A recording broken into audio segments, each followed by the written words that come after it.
Hello, everybody. This is Jason Robinson from Illustration by Design. Hope you guys are doing well and are having a good Wednesday. It is now about 7:20 Eastern Standard Time, and I am going to be working on a couple of drawings. First of all, as you just saw, that was a commercial for Secret Comics Presents, the comic book that I just finished, and I am currently selling extra copies of them on eBay, and they are available. If you go down to the link down below in the description, you can buy copies of the comic book in either cover, the original cover, or the variant zombie cover, and you can get signed copies by me and Nasser, and or you can also get signed copies that have a drawing inside of the character of your choice, and that's actually what I'm going to be working on today.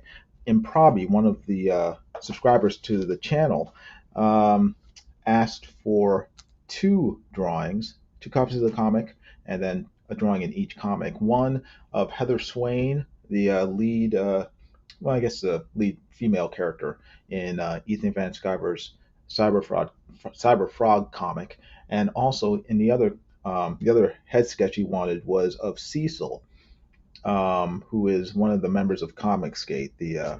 It's been going on about 3 years, sort of a little comic book industry revolution in the sense that the fan base of comics, the comic book fans have created sort of their own space where they want sort of not drama free, because there's plenty of drama in ComicsGate, but sort of agenda free comics. And so they sort of formed ComicsGate, where the characters and the storylines aren't kind of focused on left wing politics and left wing sort of agendas, as they feel that a lot of the mainstream comic book industry has sort of done over the past decade or so. But Cecil is a very funny guy, kind of a comedian, a jester in a sense, and he's very popular in ComicsGate and on YouTube as well. So Improbi asked me to draw Cecil, so I'll be drawing him today, and also I will be finishing this commission of Cyberfrog that Nasser Rabadi. Actually, Nasser is the writer of Secret Comics Presents, and he's putting out a new book called Creepsters. I think this Friday. So in 2 days, Creepsters will be launching on Indiegogo. But Nasser wanted me to do a drawing of Cyberfrog, this character here, with one of the Creepsters, which are Nasser's characters, and that's that character right there. I think that this character's name is Chomper, but he wanted a drawing of Chomper and Cyberfrog together, and it's basically an analogy of Nasser and Ethan, where Nasser is sort of grabbing on for dear life onto Ethan, and Ethan's trying to shake him off as Cyberfrog. So that's these are the drawings I need to get done today.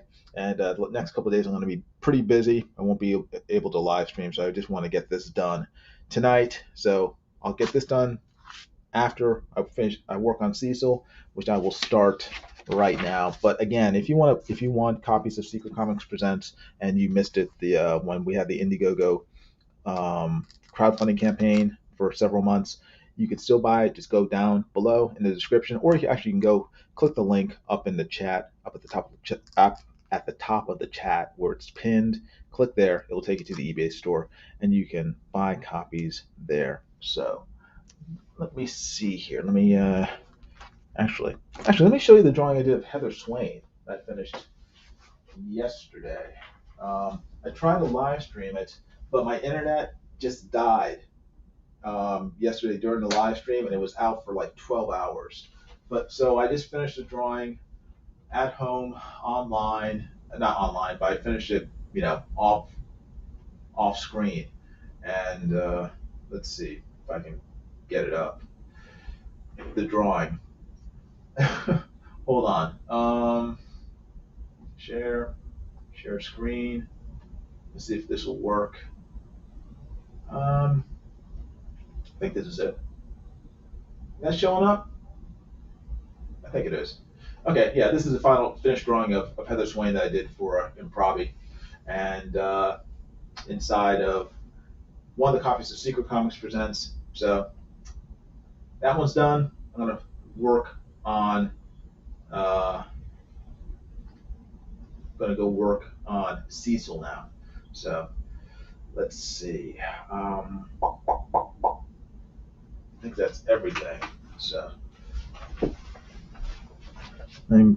Heather Swain's in this book right here, so I'll move that one aside, and I'll get started on the drawing of Cecil. I watched a good movie last night. It was called The Gentleman, and it's actually a couple of years old. It came out, I think, in 2019. It starred Matthew McConaughey and who else was in it? Colin Farrell was in it. A lot of good actors. Hugh Grant was in it. Charlie Hunnam, is that how you pronounce his name? But a lot of really good actors in it. And it was directed by Guy Ritchie. So the guy who made Lock, Stock, and Two Smoking Barrels. What was the other one he did?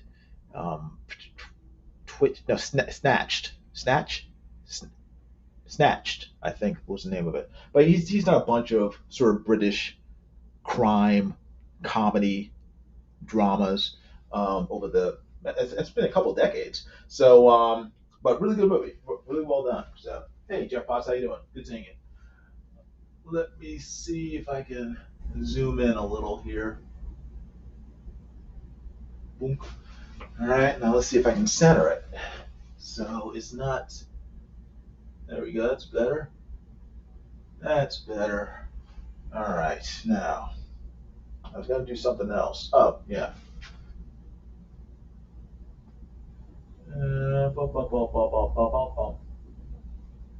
Yeah, there we go. So I can shut up about that and just let that scroll across the screen while I draw. And I need actually.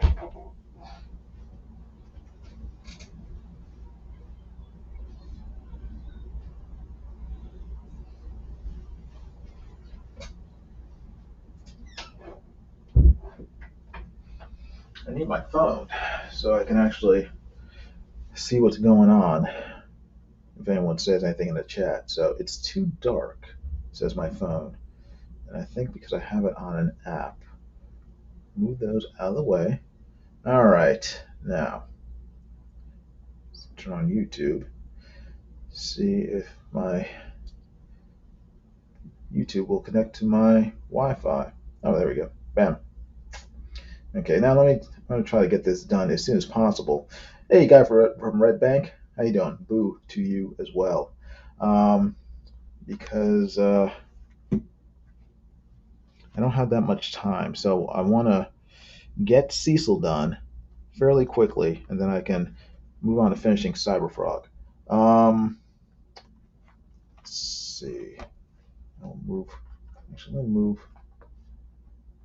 Give me a second while I rearrange my drawing supplies because they are precariously held up by my broken tablet, which I will move out of the way so I have room for other stuff.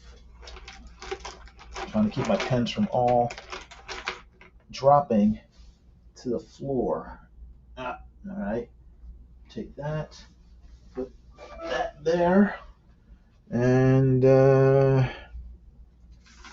right, move that to the side for now. You can probably hear all my pens shifting around.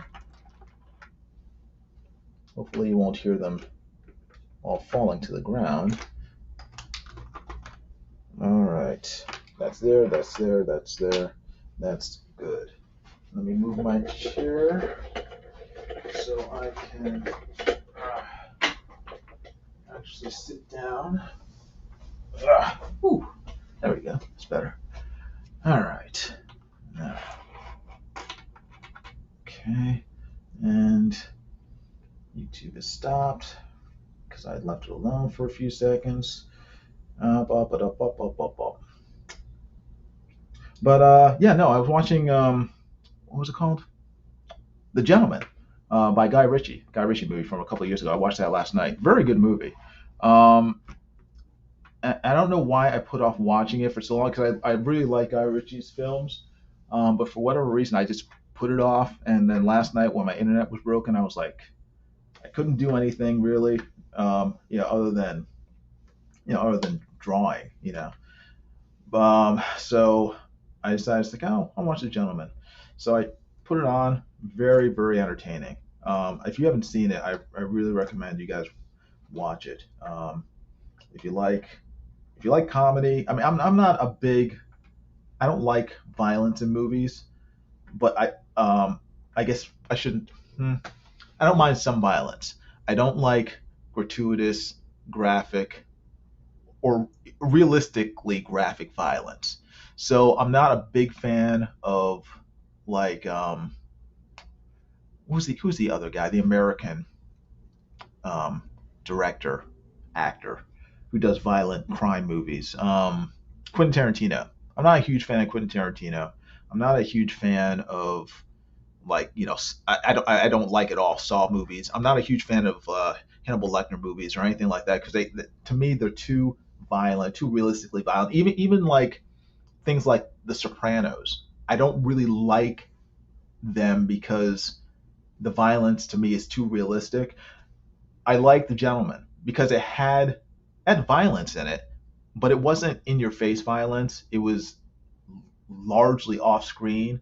They would show someone pointing a gun at someone's head, and then the scene would change, and then you hear the gunshot. So to me, that's like perfect. So it was a really really good movie, very clever, very entertaining. I think most people would like it. So I would I would recommend it to people. And like Guy for Redback says, never was a fan of mafia movies. I'm not really a fan either. But again, the violence was largely off screen, and it was a funny movie.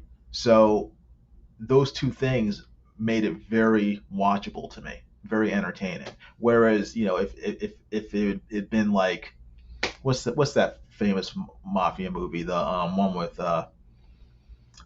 everyone's in it, yeah, I guess it's Al Pacino or Robert De Niro and the short guy with shoe shine guy. Um, I can't remember the name of the movie, but I'm not. I don't like movies like that. But I recommend The Gentleman. It's a cool movie. Check it out. All right, Cecil. Let me draw Cecil. The guy from Redback said, I wanted to create a frog superhero of my own. His, her, since frogs can change gender, will be called Sci-Fi Frog. Well, you try it out, see if it works. All right, now Cecil. What does Cecil look like? Well, Cecil is he's a chameleon, so he is how he looks depends on how you want him to look, which is kind of the cool thing about Cecil. I guess the people have been asking or saying that, yeah, should Cecil take off his mask or should he keep it on? Should he reveal to everybody what he looks like, or should he leave it on? I say he should keep his mask on because half of the fun of Cecil is that you don't know what he looks like. You can be at the store, and he can be right next to you and you not know it. It's sort of like any superhero. It's like I don't necessarily want this. It's like um, what's this face? Snake Eyes from GI Joe, or the Mandalorian. I don't want to know what the Mandalorian looks like, and they ruined it. To me, that killed half of the appeal of the Mandalorian when they took off his helmet and they revealed what he looked like, and not only that, but he let everyone see what he looked like at the end in the final episode. To me, that killed the Mandalorian for me because most of his mystique is the fact that no one knows what he looks like. He should not be recognizable without his helmet. Same thing with Spider-Man. I hate the fact that Spider-Man revealed his identity to like everyone, or that in every Spider-Man movie he's running around without his mask, 90% of the time. I hate that because that's most of the fun of the character. The fact that nobody like the song says in the Electric Company when Spider-Man was a big part of the Electric Company back in the 70s. Nobody knows who you are. That's the point. Nobody should know who Spider-Man is other than the reader.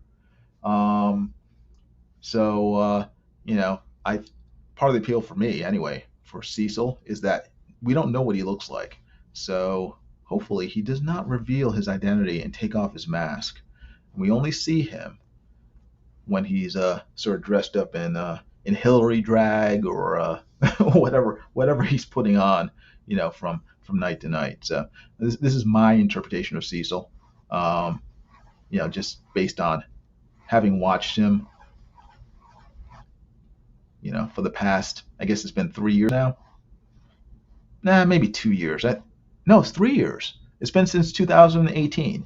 So summer of 2018. So yeah, it's been 3 years now. It doesn't seem that long, but it is. But yeah, Cecil's very funny, very entertaining.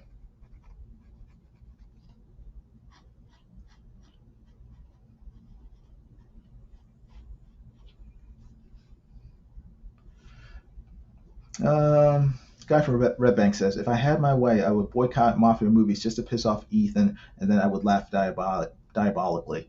Well, I don't know if your boycotting mafia movies would annoy Ethan. He probably doesn't care whether you watch them or not. I think he just wants to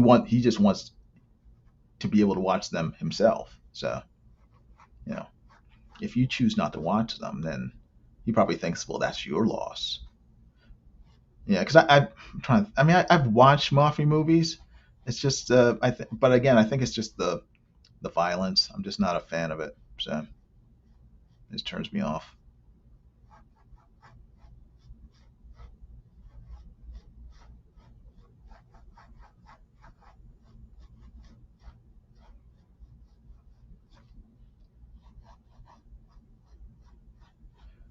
And I'm not going to worry about using templates or anything for this stuff. I mean, this is just a caricature, so of Cecil.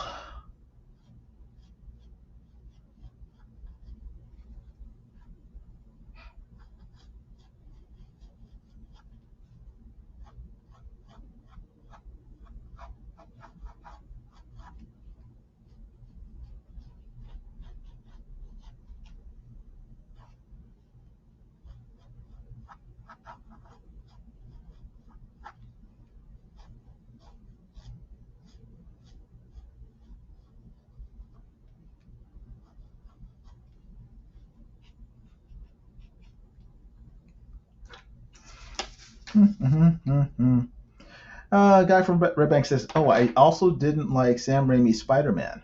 That's okay.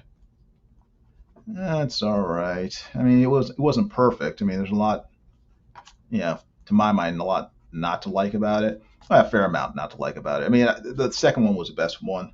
The first one was okay. Third one was terrible. So, um, mm,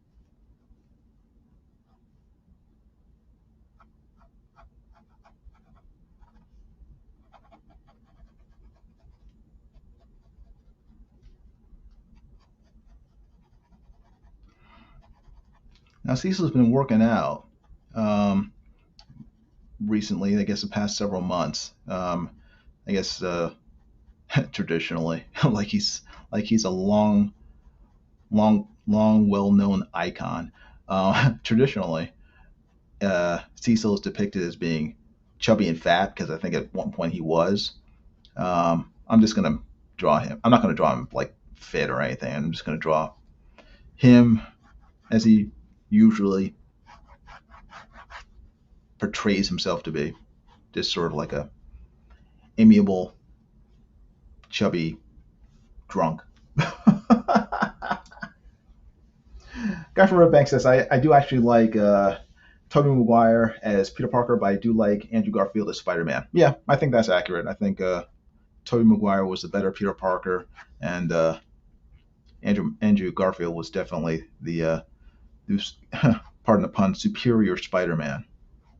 Um, so I think you are correct with that assessment.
Oh, 5 people are watching. Thank you very much, 5 people. I appreciate it.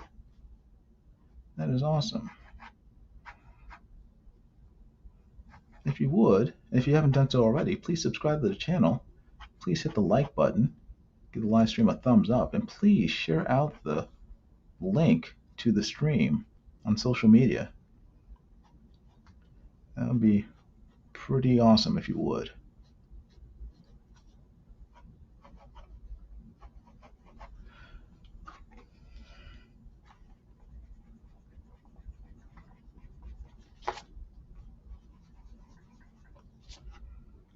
I don't know how ASMR this live stream is. I'm not really making that much noise, but or if you want me to put on my funky music, you let me know. Or if you have any questions or anything, you let me know that as well, and I will try my best to answer them.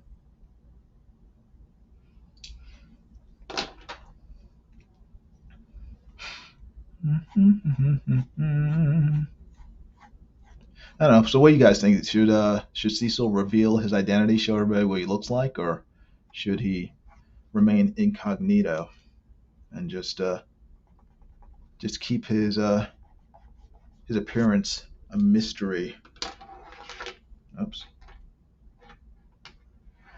Guy from Red Bank says, "Play some music." Guy from Red Bank can't stand to listen to me drone on. I don't blame you. That's why I play music even in private, because I don't want to hear myself. So I'll play some music. If you guys get sick of it, you let me know.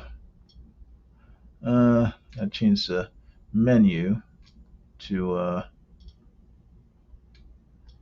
non copyrighted music. So.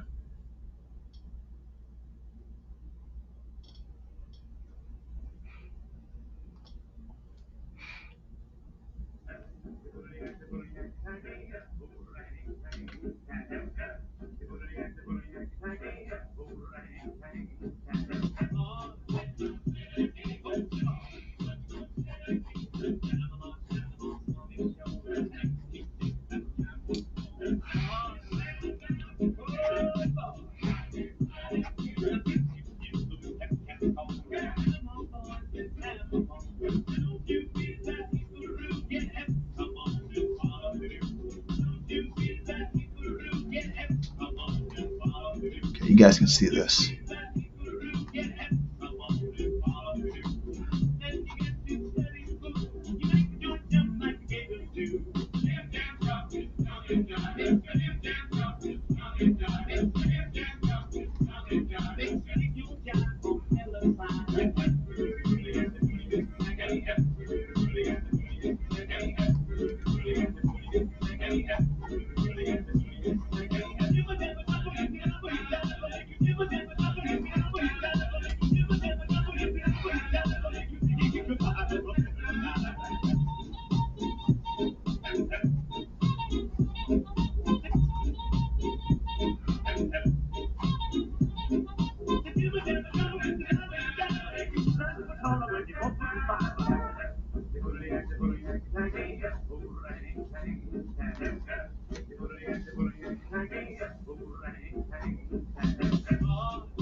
Hey, Drummer Chiefy's here. How you doing? Good seeing you.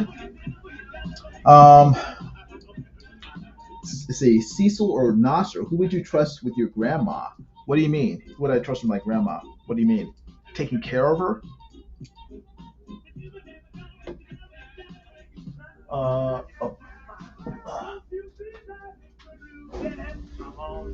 um, I don't know. it's a it's a coin toss right there. Coin toss. Toy, t- coin toss. My brain. Uh, Verbal dyslexia. It's a coin toss. Which one I would trust with my grandmother? I don't know. I suspect Cecil would supply the drinks for her, but Nasser would make her watch odd movies. Yeah, Nasser would make her watch bad movies. And probably says fiddlesticks. I'm tardy for Professor Robinson's art showing. Yeah.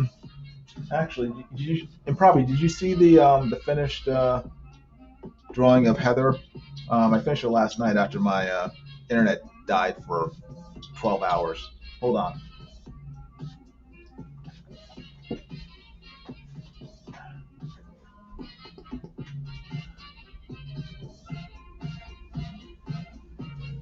There it is.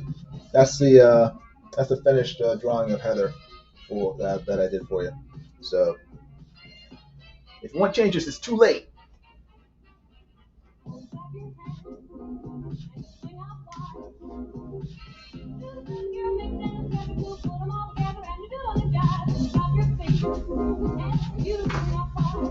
Okay.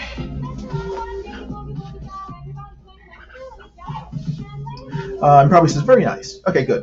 Glad you like it. All right. I finished this Cecil for you, and then I'll be able to mail them out so that you can enjoy them once you receive them in the mail.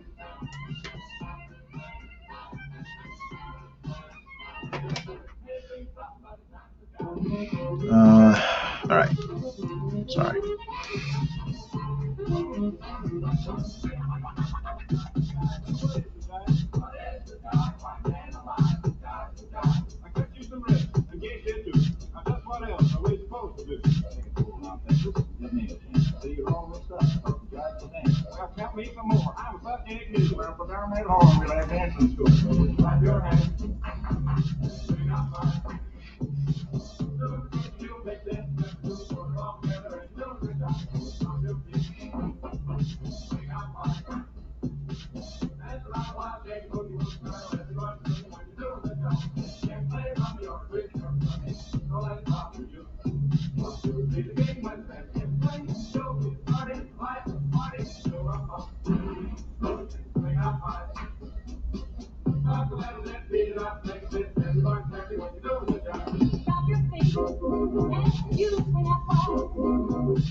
How goes the my brain is terrible. How goes the hunt for the chair? Well, I actually looked at one today, and I might buy it. Uh, it just after the stream, I'll take a look at it, decide if I want to purchase it or not. I think it's going to cost with insurance, which I'm going to get for it. It's like 5-year insurance. It'll cost like 140. So it's going to be a gaming chair probably. But yeah, I'm just tired of these chairs breaking within like a year or two, and then I have to just spend another $100+ on a new one. It's just, I hate wasting money. So if I get a new one, I'm gonna get the insurance with it. So that way if it breaks, get a new one for free, then carry on. Give me 1 second. I'll be right back.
Okay. Oof.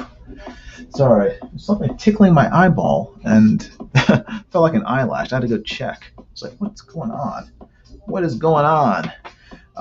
Sherman Cheapy says you need a good carpenter to make you a chair worthy of your profession, like an old draftsman chair. Yeah, I'm probably not going to do that. It's just that's a lot of trouble. And probably be very expensive. So, but maybe one day I'll do that. Right now, I just need something that's going to be comfortable to sit in for, several hours at a time, and that I can move up and down so that I can shift between my drafting table and my computer desk.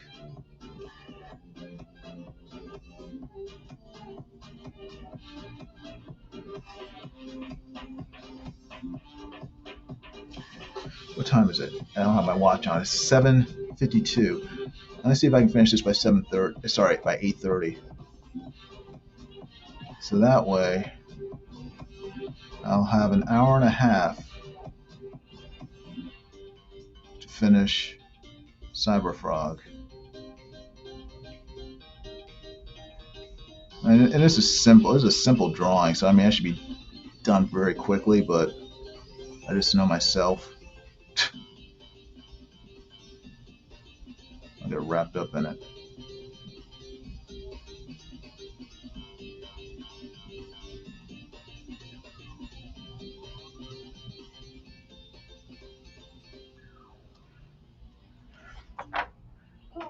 Trying to make sure it doesn't bleed through.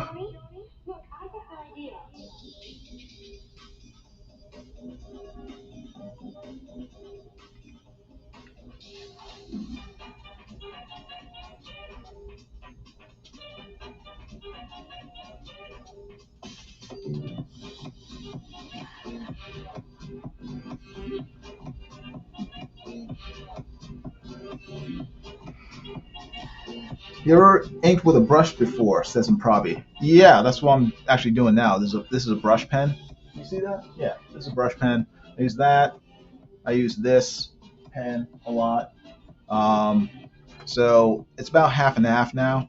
Half of my drawing or half of my inking tends to be with a brush, just because I wanted to learn how to do it, and it's quite a bit different than drawing with a pen. It takes, at least for me, it takes a lot more focus, because it's much easier for me to mess up with a brush than with a pen. So,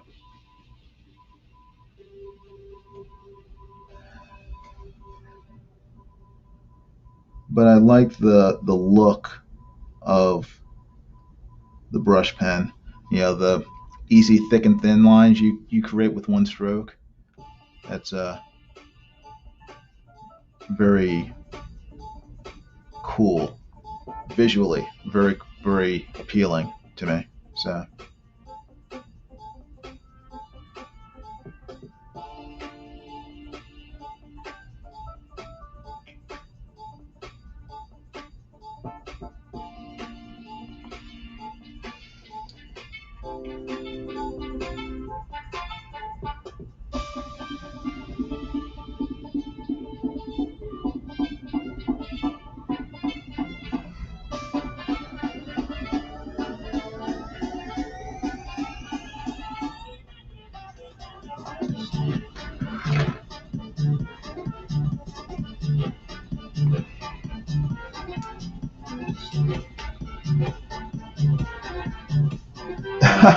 And probably says, "Don't worry about bleeding through. I have a total of four copies of Secret Comics coming my way." Okay. Even still, I personally don't like, you know, damaging comics. So I will try not to let them bleed through if possible. So far, so good. Look at that. Can you see that? Not bleeding through yet. So far, it looks okay.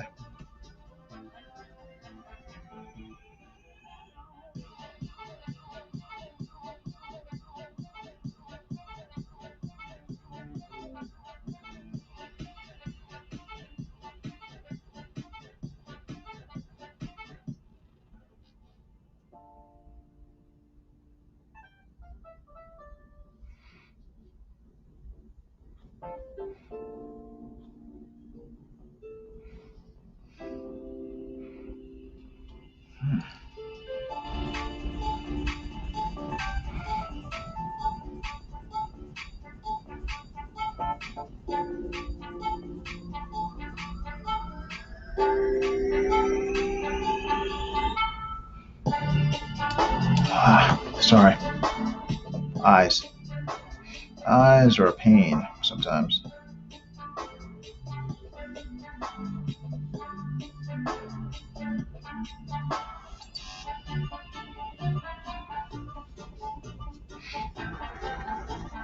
Now I'm gonna have to move some of these things out of the way so I can. There we go.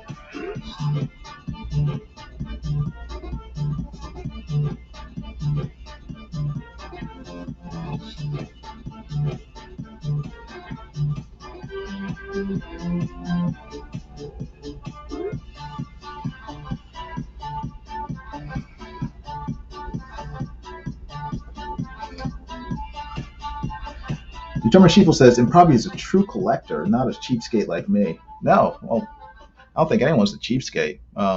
You buy what you like, and what you can afford, and I'm very thankful that Improvi bought 4 copies. Thank you very much. It's awesome. And if you didn't, that's fine too. You know. Um, Improvi says, I'm no Jason Smoot. Jason Smoot. Who is Jason Smoot? I've heard that name. Um, Jason Smoot. Oh, okay, yeah. He's the one who like drops a big super chats on Ethan streams, right? Um, I'm no Jason Smooth, but I'll break out this shekels for the art I like. Cool. Well, thank you very much. I appreciate that. I'm glad you broke out some shekels for my art. Ah, let's see. Just pausing here for a second because my iPod just shut down. Is it going to boot back up again? Yay, it is. Came back to life. Determined Sheepy says they don't sell new eyes, not yet. Unfortunately, yeah, I know. Otherwise, I would be very much in the market for a new pair of eyes. Mine are constantly on the fritz. Hey, Glacier Mountain Comics. I'm doing well. Good seeing you. Hope you are doing well as well. I'm just trying to get this drawing of Cecil done for Improbi, who requested it inside of his copy of Secret Comics Presents. So.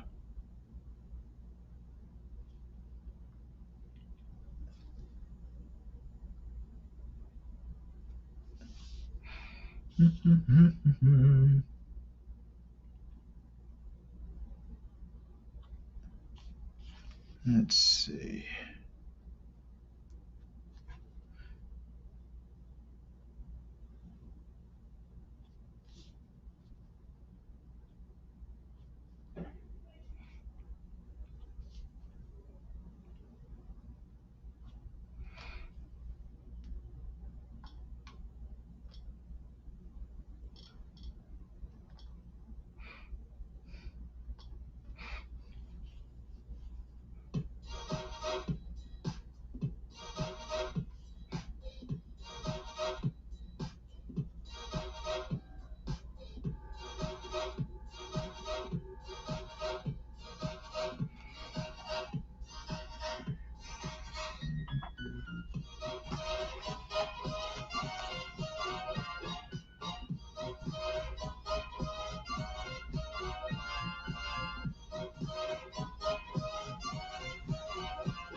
Boys I've known some. Until I first met you, I was lonesome. And when you came inside, dear, my heart grew light and this whole world seemed new to me. You're really swell, I have to admit. Glacier Mountain Comics says, well, doesn't he look like he moans when he wipes? Well, I guess I missed a bunch of things. I'm like, what? Hey, Junior Machipi, you take care. He says it's auction night. Have fun. Okay. I don't know what auction night is, but I hope you have fun. Glacier Mountain Comics says at Improbi, Write-a-thon Part 2 stream this weekend. Me and the chat will be writing The Death of AR-15 Orangutan. Stop by. It'll be better than the first one you watched. I'm not sure what that means. Hey, Jason, you know that man they call Dillard? Yes. Well, doesn't he look like he moans when he wipes? Okay, now I get it. Oh no. Ouch. I gotta do some Cecil fan art, says guy from Red Bank. Yeah, everybody should do some Cecil fan art. Dillard showed up here on yesterday's stream, says Improbi. Yes, he did. Yeah, but my stream was really, at least my internet was really bad, so it like died midstream, unfortunately. So, but it was good. It's good hanging out with John Dillard, even though he cheated at Hangman. I guessed one of the letters, and he said that the word did not include the letter that I guessed. And then when he revealed what word it was like, wait a second, that has the letter that I said 10 minutes ago. You little cheater. So, that's okay. That's okay.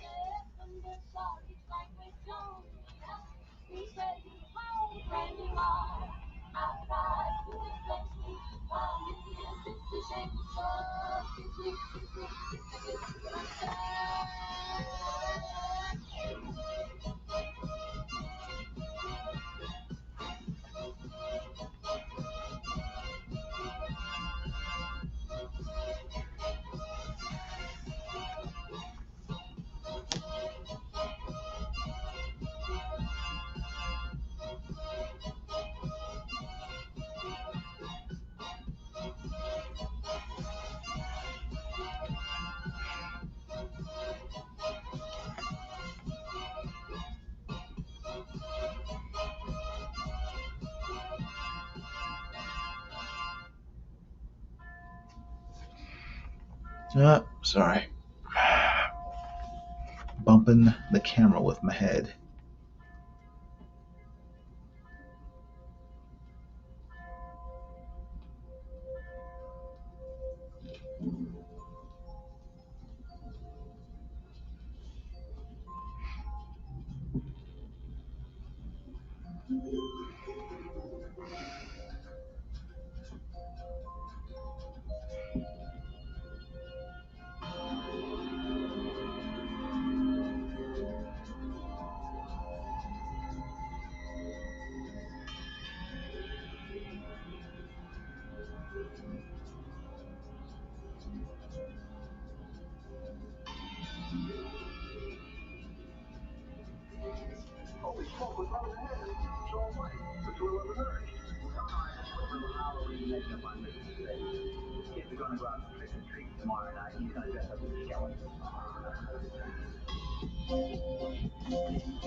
Hey, John, how you doing? Good seeing you. Probably says he's back. Yes, back to Cheetah Hangman once again. 8 people are watching. That's scary. Um, but it's awesome. Will the death of AR-15 become canon? When Dillard draws, he squints his eyes and looks like Herman Munster. Oh man.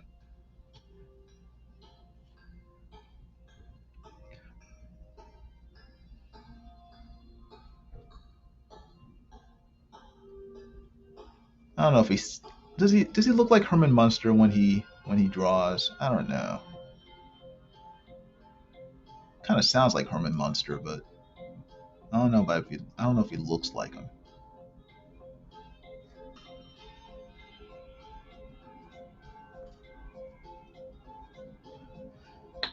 Hey John, you want to come on again? Oh, I see Glacier Mountain Comics is in here trying to recycle my jokes, just in a much more lame fashion. He's mad because I called him Eddie Munster with that widow's peak. Ah, okay, gotcha. So there is history between you two.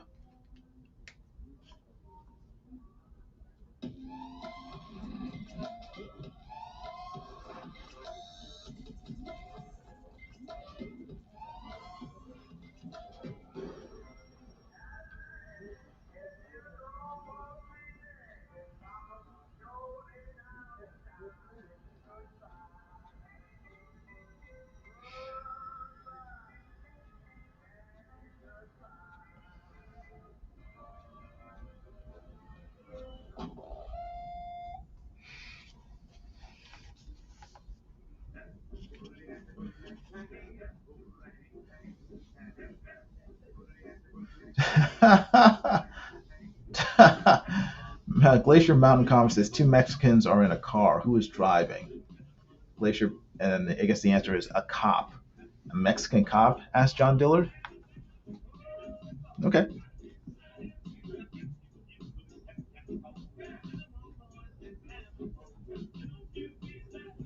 I guess it is a Mexican cop.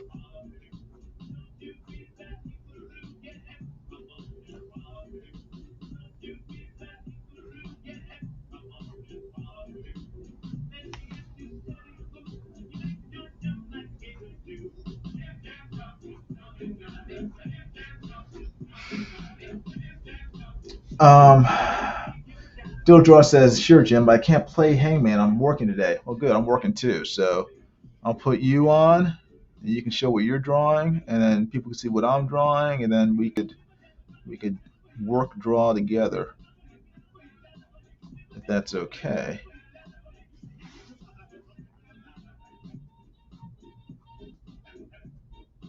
I need to I need to get this stuff done today because I'm going to be indisposed the next couple days.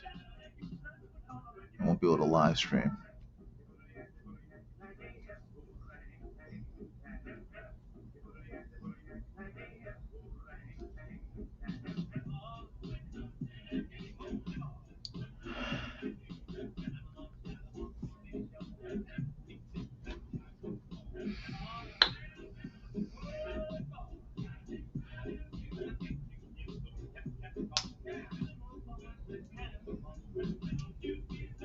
Uh,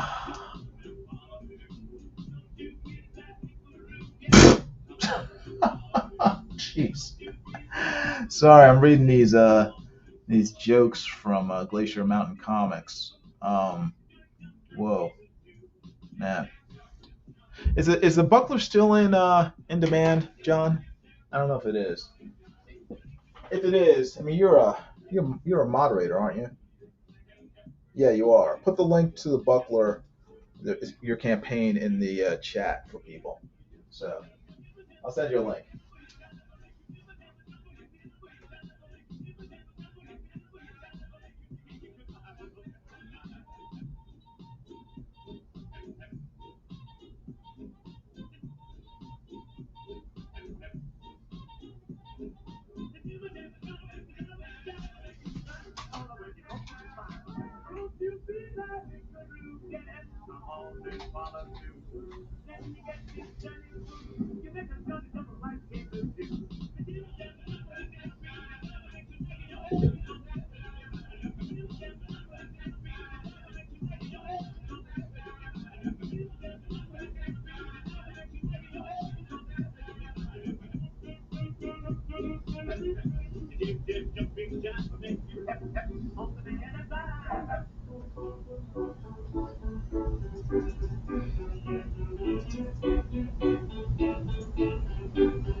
Okay.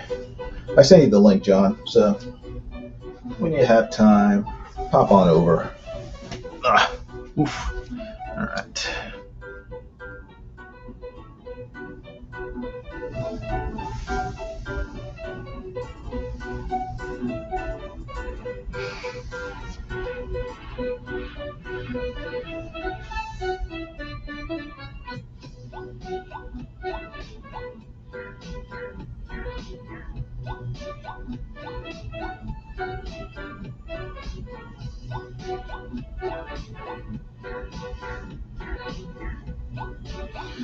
Guy from Redback says, "I'm drawing Cecil. Mine is super serious.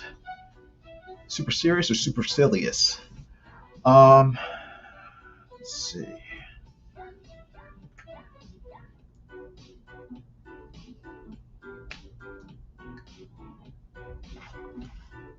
Actually, what time is it?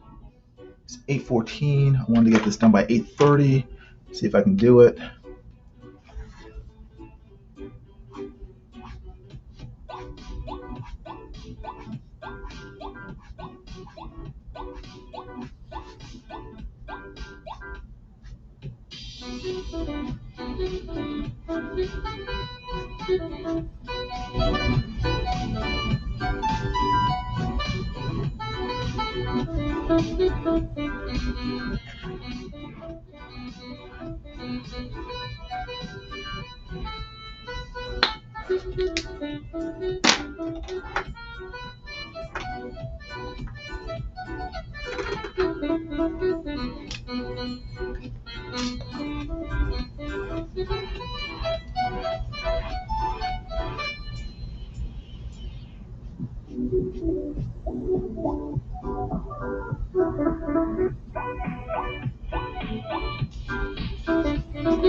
All right, I hear a bloop in the background, so John Dillard must be here. Give me a second. While I finish one of Cecil's goggles. Turn the music off. So, get John Dillard in the chat. See if he shows up. Let me in here. What's going on? There you go. How you doing, John? I'm doing pretty good. Thanks for letting me stretch out in this room. Sure. Just make sure to keep your shoes on. I don't want to smell your feet. What are you drawing there? Charlie Brown or something? Basically, it's Charlie Brown at ComicsGate. It's Cecil. I thought Dario was the Charlie Brown of ComicsGate. Or maybe it's Nasser. I don't know. So, who's the guy who just can't seem to catch a break in ComicsGate? That's Nasser. No, well, Nasser does it to himself. Charlie Brown, right. It's through no fault of his own. Sometimes it's his own fault. I'm trying to think. I don't know. It varies. Because everyone who can't catch a break in ComicsGate, it's usually their fault. You know, whether it's Liam Gray or whoever.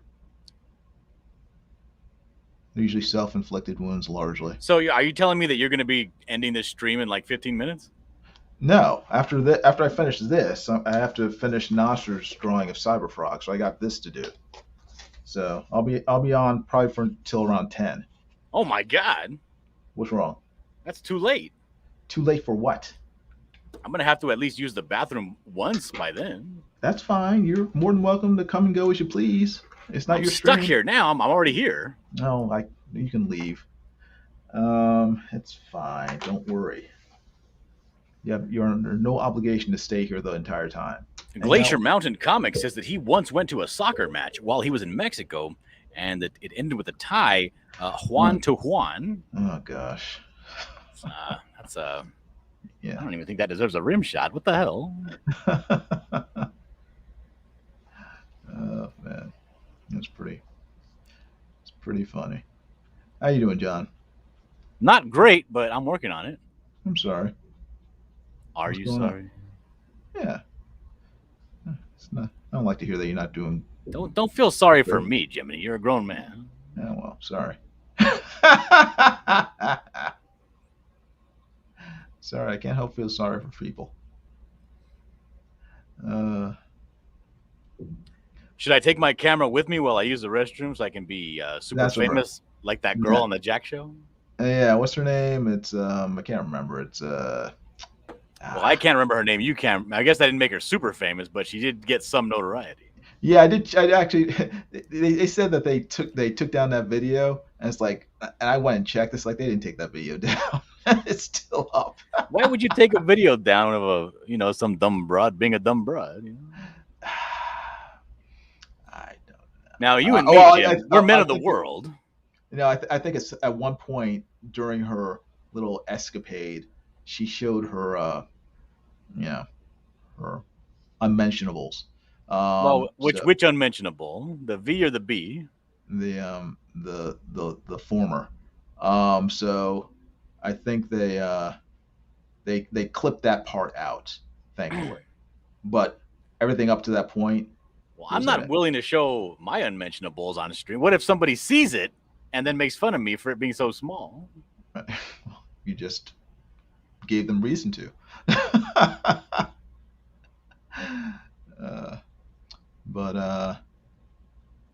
Yeah, that's not going to happen with this stream. So now Glacier Mountain Comics is saying, what did the Mexican, I'm correcting it here, he didn't type it right, but what did the Mexican firefighter name his son? I don't know. Well, the actual joke is, what did the Mexican firefighter name his two sons? Okay. And the answer is Hose A and Hose B. Oh, gosh. Oh, my gosh.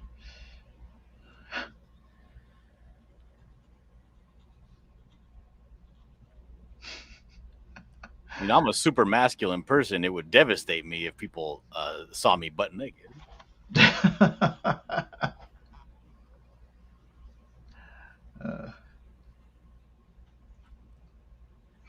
Also, I'm very Hmm. self-aware. I Yeah. know that it not only does it make people uncomfortable when I even mention myself in the nude, Right. because who even wants to get that picture in their head, right? Right. Yeah. They see your top half. They don't want to think about your bottom half. So. Yeah, yeah, yeah. Let like I always get really upset when people who are Mhm. very overweight and out of shape talk about their sexual escapades. Oh. It's like It's like, hey, hold on, dude, hold on. it's like unwanted visuals. Yeah. I'm gonna need to grab a few extra beers before you get into this. Hmm. Yeah. I don't want to hear anyone talk about their sexual escapades. Yeah, right. Really. I mean, I don't want to hear it from a regular guy, let alone some Right. guy that's all out of shape and gross. Right. Yeah. It's like I know I ain't in the best shape in the world. I keep my secrets. mhm. Thank you. We appreciate it. You're keeping your I'm secrets. I'm coy. I'm a very demure person. Yes. Yes. We know that.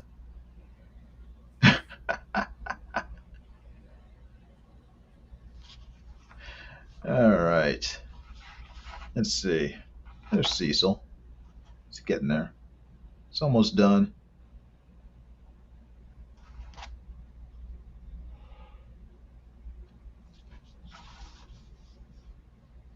Give him a name tag so you know who he is.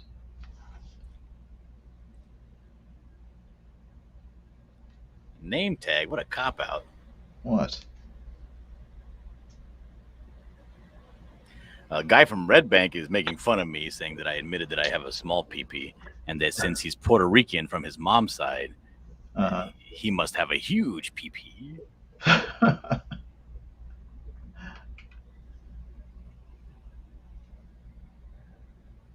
Sorry, Glacier Mountain comments. Gotta have to hide a lot of the cursing. So if you can put is he that is he cursing a lot? Is that that one comment had quite a bit of cursing in it. So if you can restate that without the vulgarity, you're more than welcome to.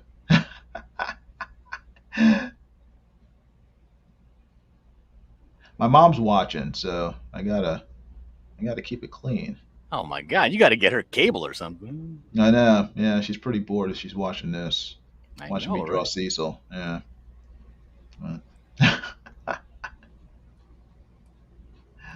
uh, uh, uh, yes. Did you see the new James Bond movie yet? Have I seen the new James Bond? Is it out?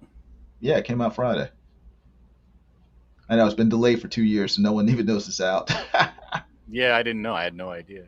Yeah, yeah. Don't watch it.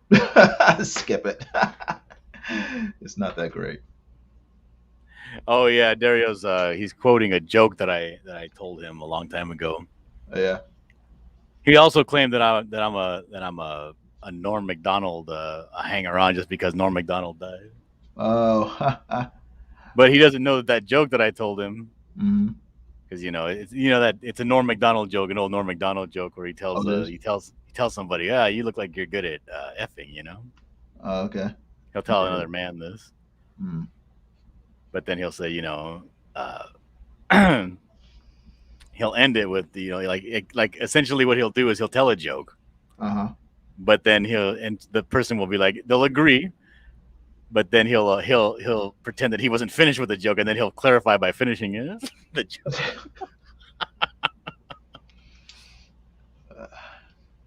And Norm Macdonald's a very funny guy. So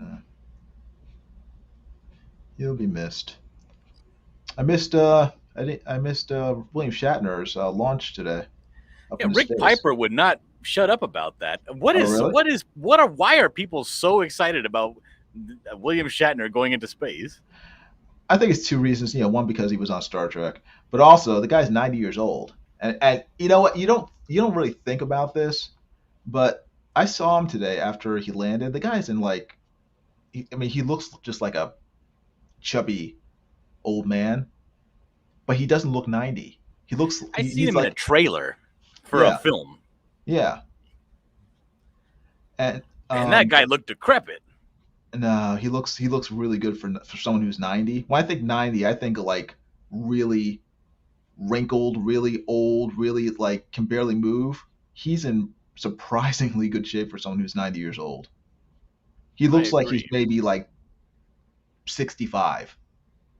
So is it like old people that are all like, "Yay, I like William Shatner"? Just and nerds, I think. Mainly nerds. Old people just don't care. I don't think. I don't think my mom really cares about William Shatner going into space. I think it's mostly nerds who care. So, you know. So, me, Rick Piper, other nerds, we care. No one else does. It's like, oh yeah, we're halfway to the Enterprise because Captain Kirk went up. Hey, William Shatner, remember when you were in that thing? William Shatner, remember when he killed your wife? Shut up. I'm like torn with William Shatner. It's like it's like I'm like, I like him, but then I remember it's like, oh yeah, he killed his wife, so I don't know. it's like yeah, O.J. Simpson was a great football player. Oh yeah, then he killed his wife and another guy. Allegedly. Yeah, allegedly, right? Just Actually, like he was William Shatner. proven innocent. To be But honest. there you go. He's more innocent than William Shatner. I mean, William Shatner wasn't proven innocent, So, what's his name? What was his name? Beretta. William. Who was the? H. Macy. No, he hasn't killed his wife yet. Yet. Um. Have you seen his wife? God, that's just a ticking time bomb right now. Or actually, his wife is more likely to kill him. In an actual fight, I have a feeling that she would be the one ending him. So. Ooh, William H. Macy? Yeah, Felicity Huffman. No. Have you seen her? He's still married to her, right? Felicity William Huffman. H. Macy's a manly man. Oh, come on.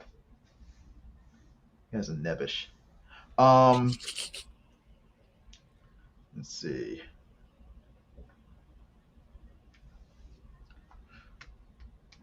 And put his name right here.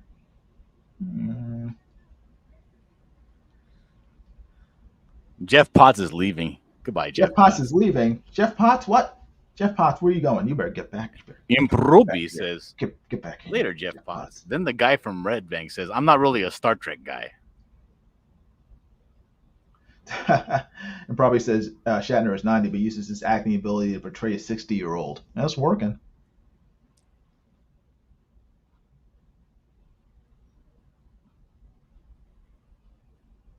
There we go. Cecil.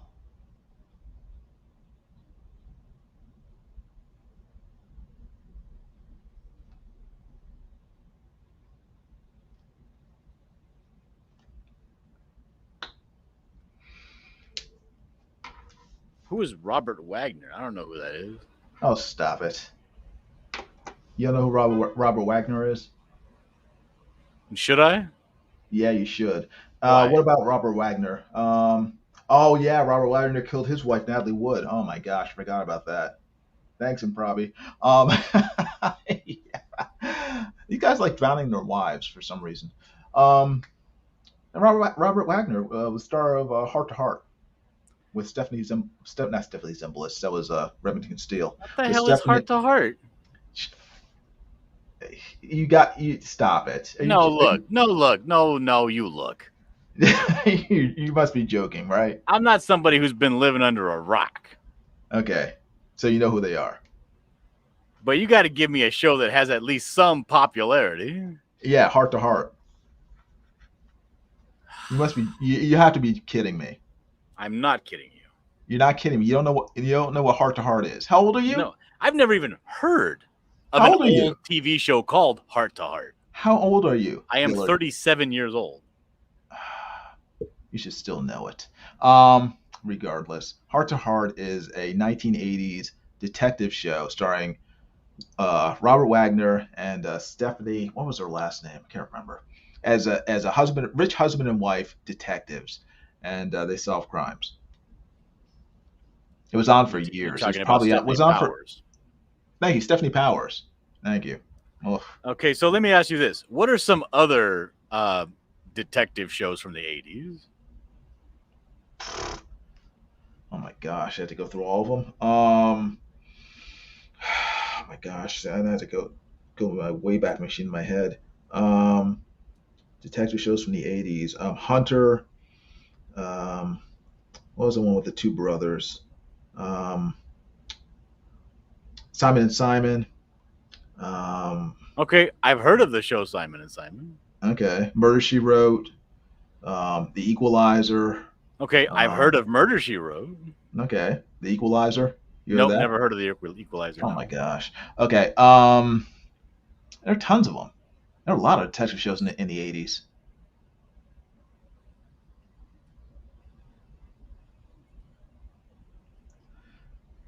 Columbo was the '70s. The guy from Red Bank. Sam Houston. Yeah, that was I've heard of Columbo. That's very famous. well, that's from the '70s though. Hardcastle and McCormick. That was another one. Riptide. That was a really popular one. I've heard of Riptide. all these. I have not heard Okay. of Heart to Heart. That Heart to Heart was on for almost a decade. It was on for a long time. It says here that Heart to Heart was on for 5 years. 5 years. That's it. Yeah, Okay, seemed like a decade. 79 to 84. Okay, but it was You know what it was happened? You know what happened in 1984? a lot of stuff. I don't know. I was born. Oh, you were born in '84. That's fine.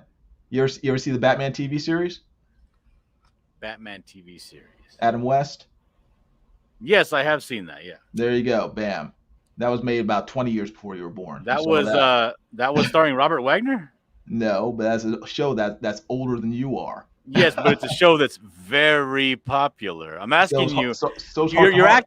acting all aghast that I've never heard of Heart to Heart. Heart to Heart has been in Heart to syndication Heart. almost nonstop since it ended. Shut up. What? Where can I watch Heart to Heart? It used to be on whatchamacallit, Nick at Night. It was on No, I used what to watch else? Nick at Night. Nick at Night had Bewitched. Yeah. It had very famous shows, not Heart to It Heart. had Heart to Heart. And it's been on other channels too. I've seen it since it ended in '84. It's been in syndication a long time. That's why I'm surprised you never saw it.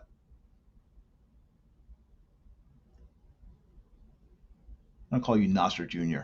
because you're both very sort of isolated in terms of pop culture. Let's see here.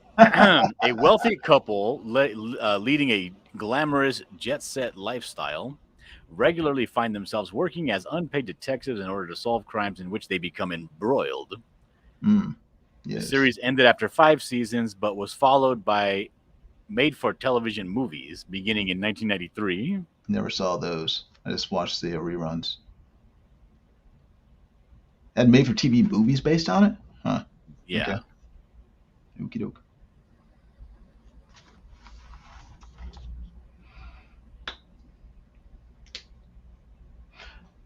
How's that look?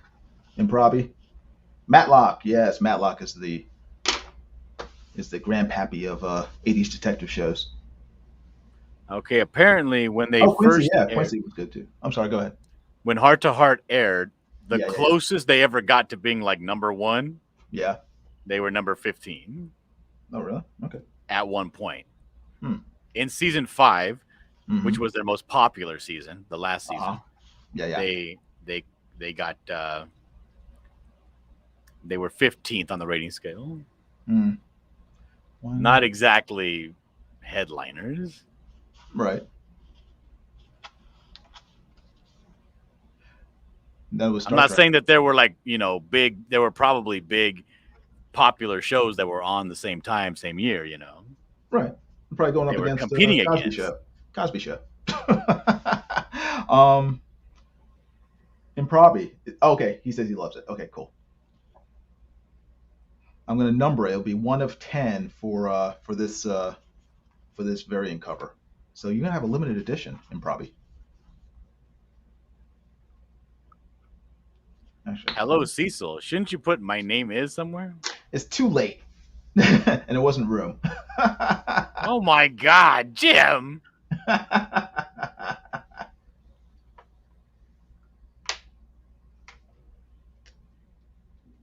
It's too late. You should have spoke up earlier, John. I had no idea that I was gonna have to speak up.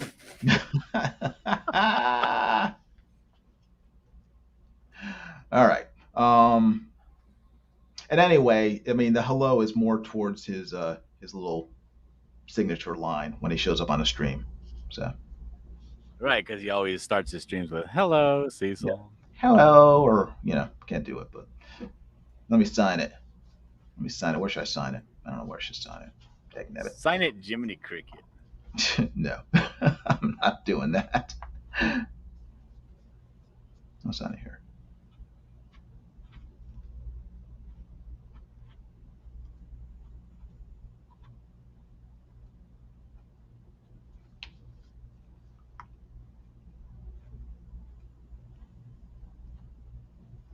There we go.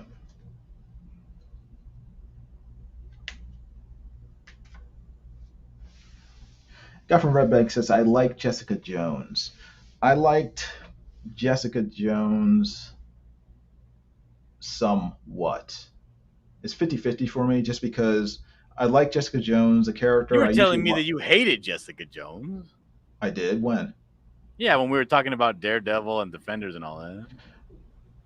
If I did, I like Jessica Jones partially because I like her, the character, and I usually like the main story that she's involved with. What I hated about Jessica Jones were all the annoying, useless side characters that took away time and attention from her and the main storyline. It was a decent show with a buttload of extraneous baggage that they should have just cut right out of it. So You this are censoring people in your chat and you're using words like buttload. Yes, I am. It's my chat. Um, so I guess a season of Jessica Jones was what 10 episodes. It should have really been just five. Cut it in half and make it. It would have made it 200 times better. See, I thought the Daredevil show was amazing, right?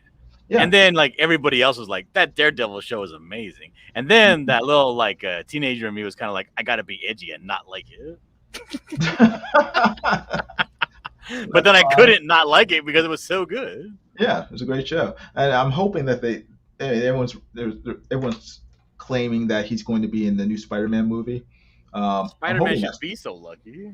I'm hoping it's true, but it probably isn't. But we'll see. We'll wait and see. Okay, well that's it, and probably that's Cecil for you.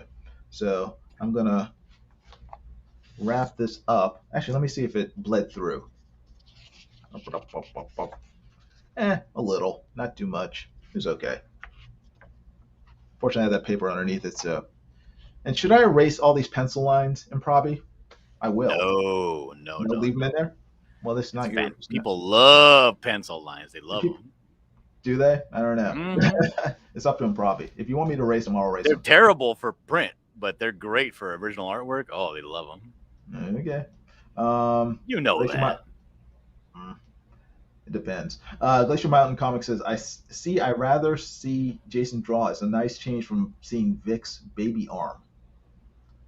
I leave that decision to you, Jason. He's talking about Vic King. You know Vic King, who is one of your contemporaries. Yes, yes. He's another Nasser artist. Another victim of Nasser. Yeah. Mm-hmm. He has his own YouTube channel where he draws and stuff like that. Oh, he does? Okay, cool. Yeah, and he's constantly showing his arms, which look like baby arms. Baby arms? What do you mean? What, like tiny? The tiny like arms? Very, very fat and stubby. Fat and stubby. I'm going to erase the pencil lines on the hello so it's easier to read, but I'll leave them on everything else. There you go. Best of both worlds. There you go. We'll put it in. And then Glacier Mountain Comics is coming in with a hot take. He's saying the Punisher show was greater than the Daredevil show. No, it wasn't. Oh, yeah, the Punisher. Yeah, like Punisher looked like he, I don't know, he was like suffering from cancer or something. He like lost a bunch of weight. He was all scrawny.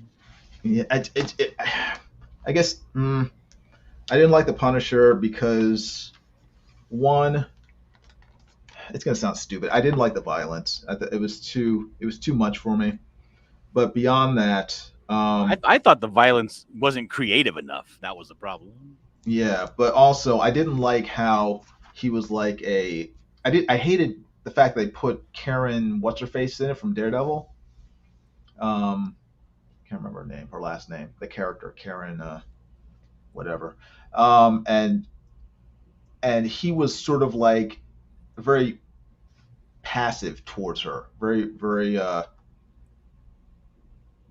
mm, sedate regarding her. She was able to like sort of order him around and stuff, and I was like, that's not the Punisher would just like ignore her. He wouldn't pay any attention to what she's saying. So why is she in this show? So that kind of annoyed me. But and probably I'll mail these off to you tomorrow, and I think you're in Canada, so it's gonna be shipping to I guess the eBay's U.S. shipping center, and then from there it will be heading off to you at your home. So hopefully you will get it very shortly, and yeah, read it in good health. I actually have never. I'm gonna have to subscribe to Vic King's channel because I didn't even know he had a channel. I want to see his artwork, see him draw. You ain't missing nothing. You're mean. I'm sure it's very cool. All right, let me get to Nasser's Cyberfrog. Nasser wanted me to draw Cyberfrog with his Creepsters characters, so I gotta get this thing finished too. I wonder why. I don't know. This is basically an analogy of Nasser and Ethan. This is Nasser, so the parasite latching onto Ethan's arm, and Ethan is like horrified and trying to shake him off. So, and threatening to blast him in the face. So, it's getting there. It's getting there. So now that you've had an opportunity to draw Cyberfrog, Yeah, how do you feel about the character design? it's a pain in the butt. It's very, very, very, at least for me, very time consuming to draw. It's not like Superman or Batman where it's a pretty simple design. And how can you take so long to draw Superman or Batman? No, I wouldn't. That's what I'm saying. Superman and Batman have very simple designs, so it's very easy to remember, very easy to put down on paper. Cyberfrog, I had to constantly look at reference to sort of remember, it's like, all the little piddly little details he has on his body. And the way Ethan draws him, especially with his little arm, his shoulder spheres, whatever they are, that like reflect everything around him. I didn't even try to do that. I just like did like a real basic You reflection. don't have to. That's not your style. I know, but that's because Ethan does it in almost every panel that he draws Cyberfrog Because in. it looks to me like you attempted that by showing the reflection of his arm on the lower side of that sphere. Yeah, and I did. Then you were like, never mind. Well, no, I just did like a minimal one, like that. I didn't draw his face up here like Ethan would do, or like here. I drew like his finger reflected on his palm, but I didn't. I didn't draw like the creepster's face on this side like Ethan would do. I just like dumbed it down, so that it wouldn't drive me crazy drawing this character. But yeah, it just seems like Ethan designed this thing to be just a headache for anyone other than himself who might be drawing him. I got a feeling that it's also a headache for himself. I don't know if it is, because he's drawn a whole series of books based on the character. He must not be that big of a headache, So, but it's cool. It's a cool character design. I just probably wouldn't want to have to do it like, for an entire book. Every panel of every page. Yeah, if I did, again, it would be dumbed down. I'd probably do it really detailed in like the first panel, and then on the splash page, and after that, it would be a much more simplified Cyberfrog. Where did I put my pen? Oh, here it is. Yay! All right. But yeah, it's it's an interesting design.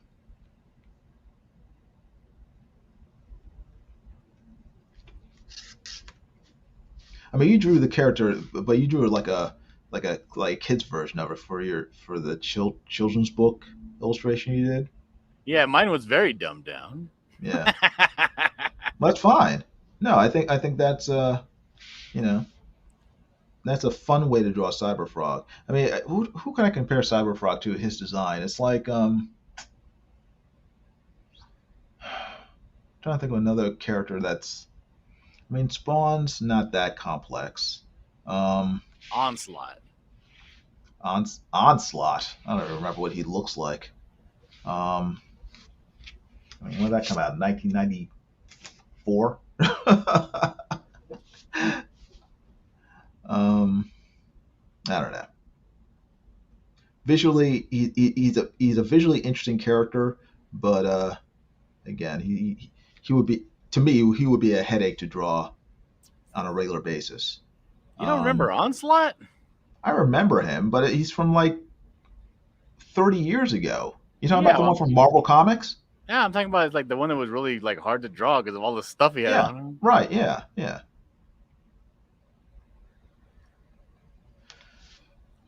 Yeah. All right. What are you working on, John? Some stuff. Like what? Anything Like you can show us or no? No, I'm working on buckler lettering right now. Oh, cool. That's neat. How do you like lettering? It's a pain in the ass. No. What are you using? What programs are you What was using? that guy, Clip Studio? What was that guy from? He was an X-Men villain. He had the top knot with the blonde hair and all the, like the cables coming out of him. Oh yeah, I hated that guy. What was that guy's name? Yeah, that was from it wasn't well, I guess it was X-Men, but it's more like X-Force or New Mutants. He was a new Gideon. You still there? I'm still here. Okay. Gideon, right? No, it wasn't Gideon. What are you talking about? Well, he looks kind of like Gideon, but he has all like those metal. You're talking about Omega Red. Okay. Omega Red. There you go. Okay. That guy was hard to draw. No, he wasn't. He wasn't that hard to draw. He was hard for me. Yeah, Wolverine's enemy with the he had like carbonadium like tentacles coming out of his backs of his hands. Yeah. They would do something. He had like a top knot, but he also had like bangs. Like every place where you could have something hanging off, he had something hanging off. Yeah. Yeah, they like making complex looking. And every time I drew him, it would never like you know how you gotta like get shoulder pads just right to make them look like they're correct. Like I never got them correct. They always ended up looking stupid. But then again, I was 8 or 9 at the time. Oh, okay. Not like you. You were probably already past your midlife crisis. I was just reaching it. Actually, I had my midlife crisis when I was 19. I realized I'd be graduating soon, and I'd have to get a job. So I'd have to get a job. I was like, man, I gotta start paying taxes soon. I got all stressed out. That's when you lost all your hair? Shut up.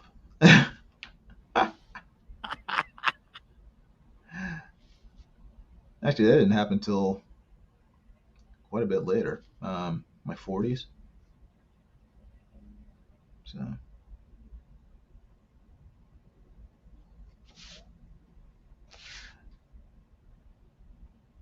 you'll see, John. You'll see. Don't worry. Oh no, the men in my family don't lose their hair. We just get really, really bad widow's peaks. You're just gonna get real bad. Don't worry. And we gray early. Oh, that's good. No, it's not. Hair. What are you talking about? Better gray hair than no hair. At least you can color gray hair. As Who the hell would like color their hair? I'm not a lady. You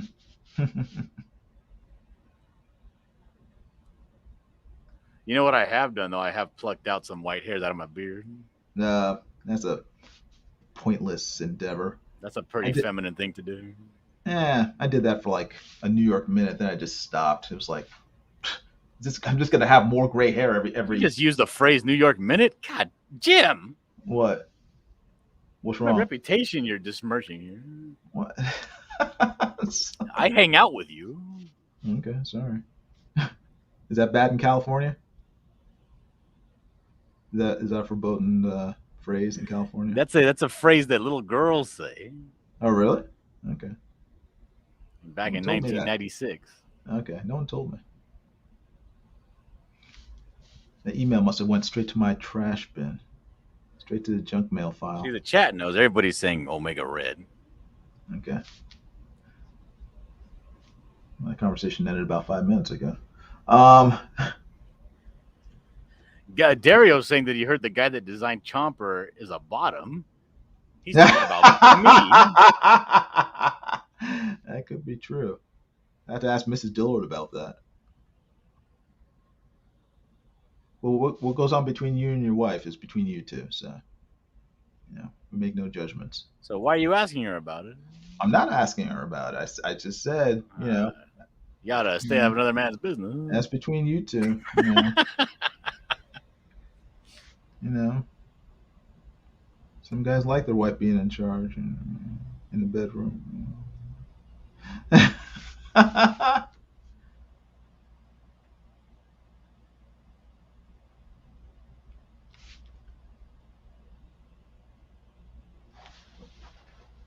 see.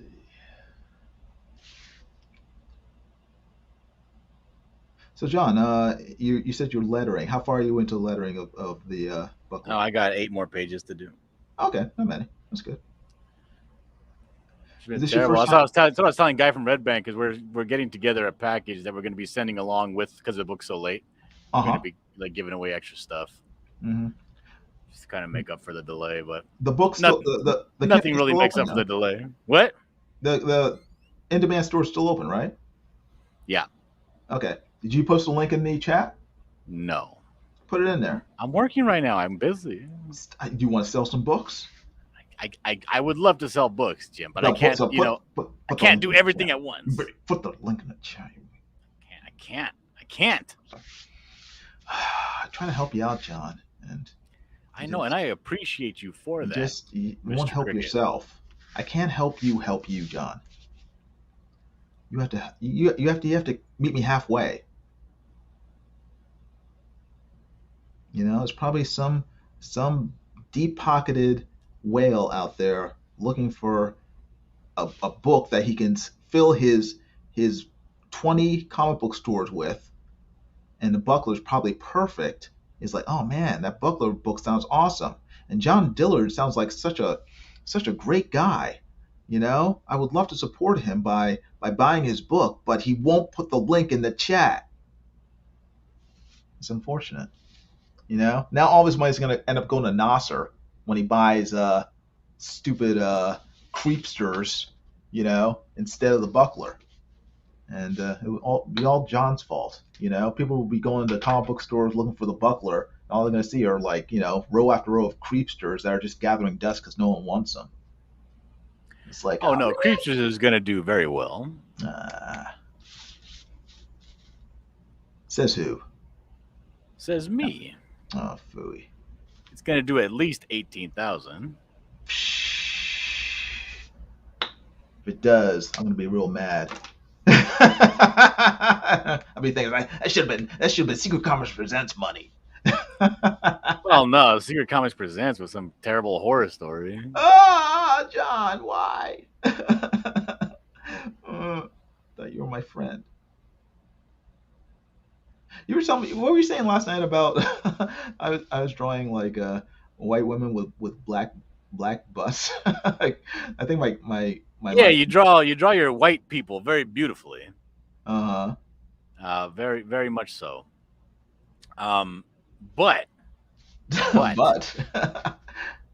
you draw them with bodies like they're black chicks. Yeah, that's not beautiful. No, it is, but it's not correct. It's not correct. Why not? Because black people and white people are not the same. Well, aren't there some white people with black butts? Big, thickness? Yeah, there are. Okay, there you go. Just like there are some ginger Mexicans, Those are the ones in Secret Comics Presents. All the thick white women out there. with black butts. Hey, if you don't want to take your career seriously, that's your business. Oh, well. That's it. It'll survive. Don't worry. It'll survive. Uh, let's see. Glacier Mountain Comics is talking about something that I'm not paying attention to. Let me see what he's saying. Um.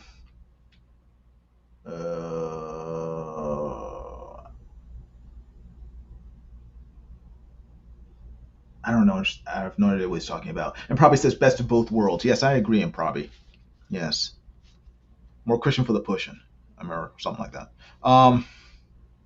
What does he mean, best of both worlds? What does that mean? I guess he meant, drawing white women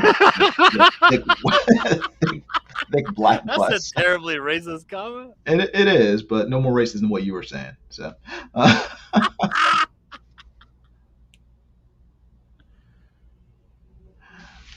Yeah, you get the black girl body without the black girl attitude. Oh man.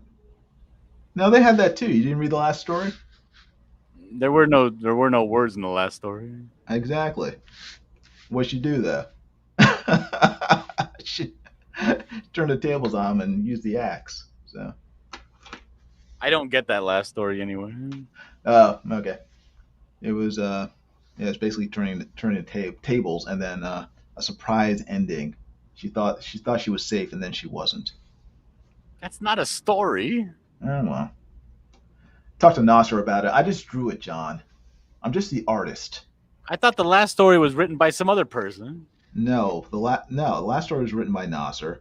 The story that was written by, not by someone else, but they had input into it, was the one with the devil.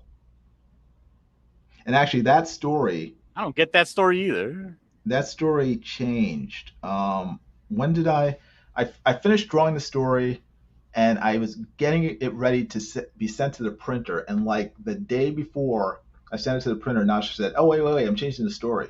I was like, "The whole book's done, Nasser. It's too late to change the story." He says, "No. I showed it to my editor, and we made some changes, and we're changing the whole story." I said, "Well, I'm not redrawing it."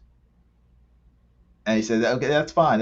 Just change the title of the story, and then change all the word balloons." And I told him that the title of the story is drawn into the page. You can't change it. I drew the whole title on that art page, so that can't change. He said, "Okay, yeah, fine." People are stupid. They don't understand. They don't understand anything. And Guy for Bank says, "I do like thick women." See, he's very happy with the women in Secret Comics Presents, John. So they changed the story pretty much completely.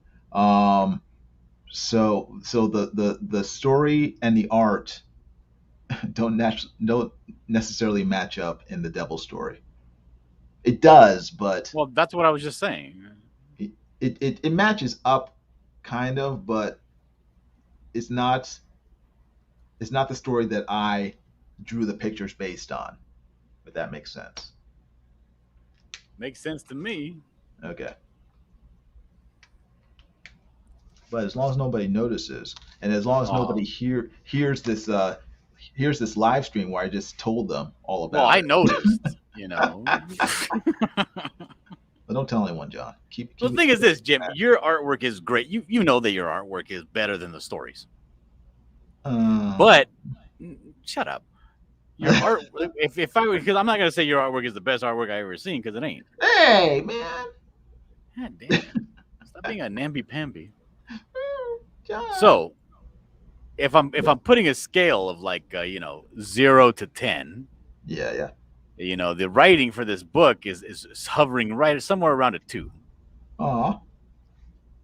The art's an 11, right? What? The art's an 11. No. Yeah. But the art is a solid 9. Oh, yay! Ooh, that's pretty good. You say, "Well, what is this?" Oh, it's like a Tales from the Crypt style thing, right? And if I were to look at all the Tales from the Crypt style artwork, I would say this is a solid 9. Oh, good, cool. Yay, I did good. And if I say, "Oh, this is a Tales of the Crypt style story," and I look at this story, this is a solid 2. Aw. Nasser's trying. He's trying. He's trying to get better. So I don't think he is. People that are trying take advice and then they learn. I don't think he is. He's trying as hard as Nasser can try. He's doing his level best for Nasser. Let's see here. Glacier Mountain Comics says Jiminy asked Dillard if he really is a bottom, and of course Dillard replies with "Not your business." That means yes. He says, "Wait, you said you didn't want to do the lettering. What happened?" Yeah, I had to do the lettering. Then he says, "Oh, John, did you see that on Twitter? That conversation you and Rob Willis were having about cooking massarolis? Oh, about cooking mackerels.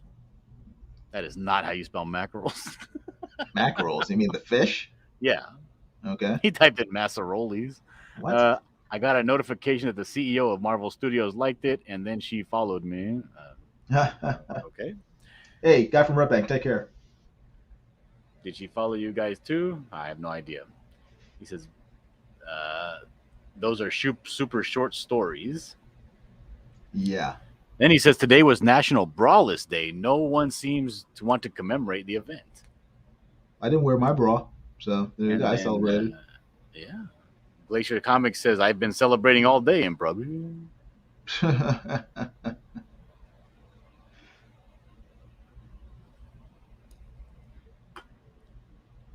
Every day is International Braless Day for me.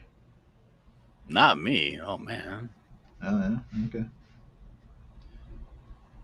Again, that's between you and your wife. My wife don't know. I'm sure she does. And what mama don't know don't hurt her. Mm-hmm.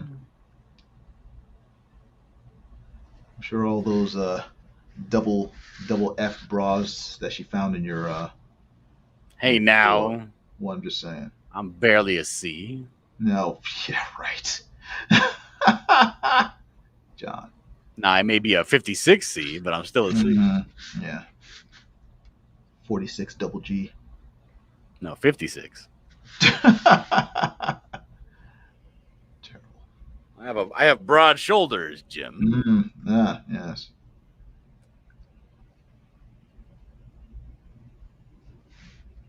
Broad shoulders and a broad chest. Oh my God. What's going on? I hear beeping. That must be my computer.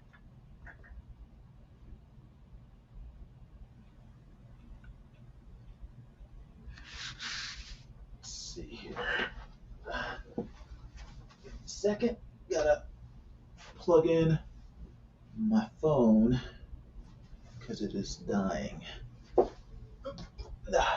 Will this reach? Probably won't reach.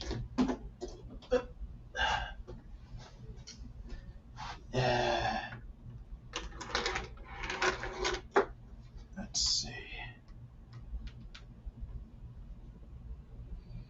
Okay.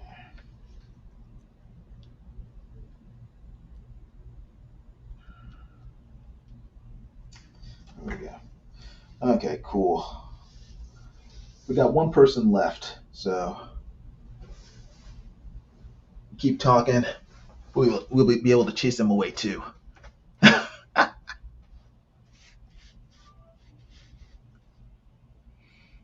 Yeah, I'm gonna have to back the buckler, John. I think probably that you should. Yeah. Yeah, before you close shop and you send it to the printers, especially if you're gonna send extra stuff. Yeah, pretty much. Because I like extra stuff. Do you like stuff? Are you fond of things? Yeah. Can't get too much stuff though. I don't want to be a hoarder.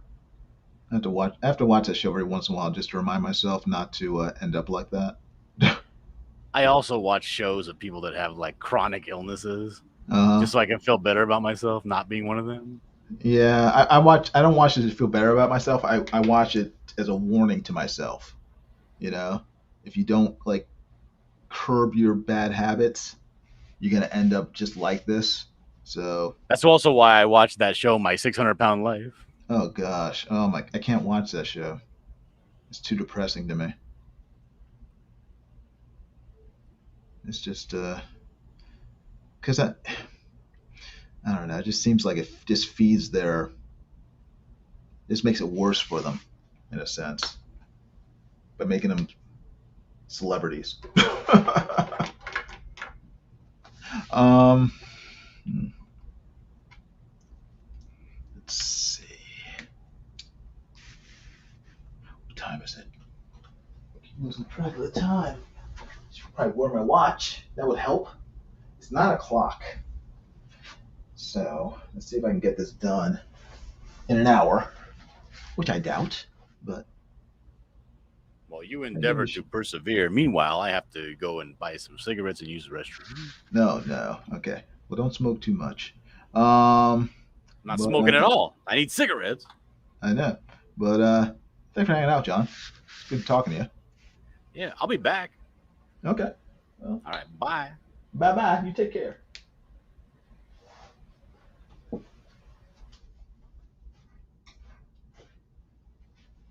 That was John Dillard, everybody.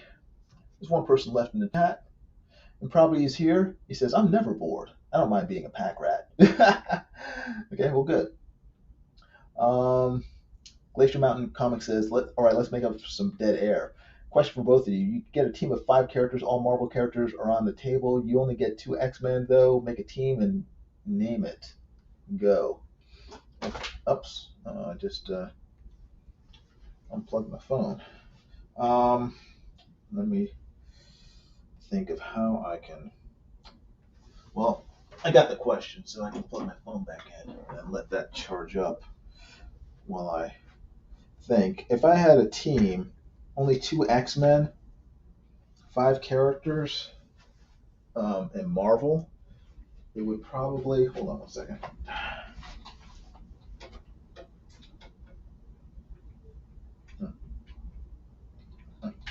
There we go. Let's see. 5 characters, 2 X-Men maximum. I form a team. It would be Spider-Man. You need certain characters, certain character types. It'd be Spider-Man, Nightcrawler. Um,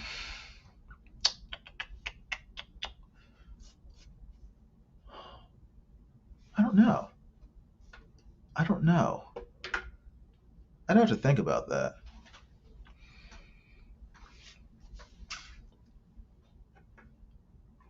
Because you need a leader of the team. And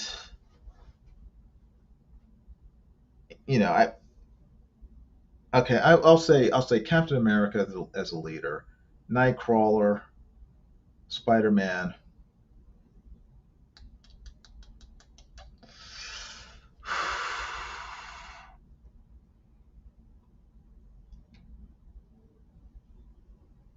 Hmm.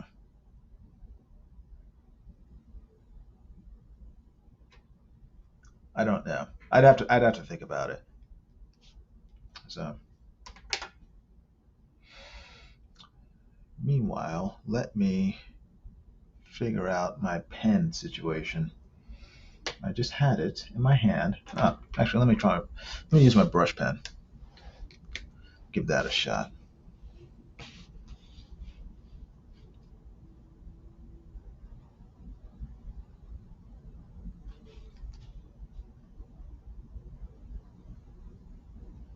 And the dead air situation has returned by popular demand.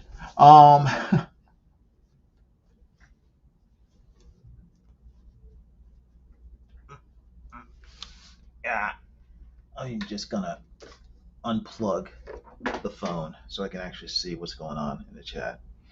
And probably says his choice would be Captain America, Rogue, Wolverine, Submariner, and Thing, the new invaders. That'd be cool. That'd actually be cool. Not the Human Torch though. You wouldn't want Johnny Storm in there? One of the new invaders. Um, I love the old Invaders. I love that comic. So, but I would not want Wolverine just because he's so overused. I'm kind of sick of him, you know.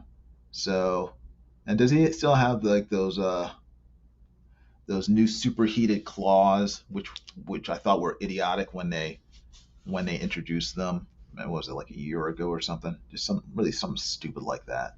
Um, but yeah, I'm all Wolverined out.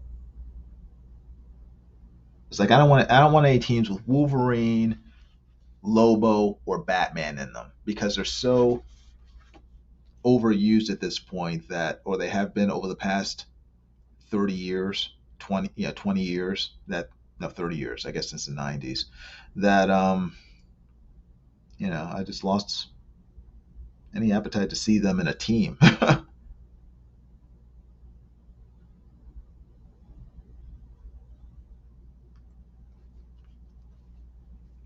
No Torch, he hasn't been interesting since the 1960s. Really?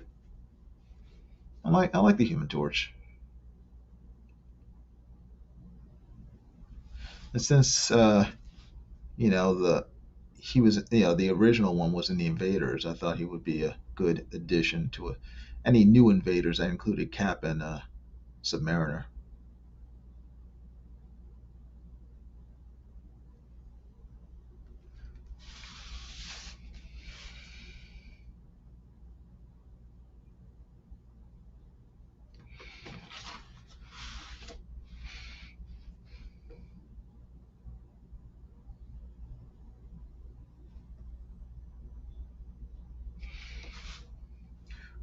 Who the heck gave Jason a thumbs down?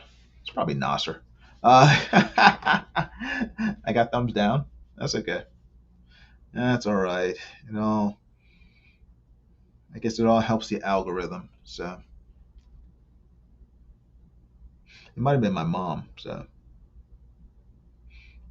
it's like those legs are too thick. Thumbs down.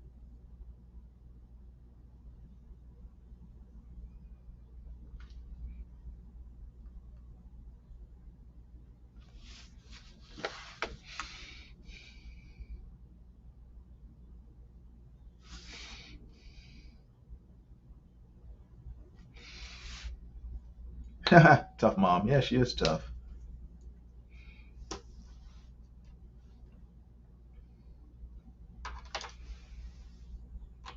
I never showed my mom my art in order to get praise because I almost never got it. Well, I mean, she encouraged me in drawing, but when I would draw something, she almost never said, "Oh, that looks really good." She would point out what was wrong with it, or what she thought was wrong with it. It's like, okay.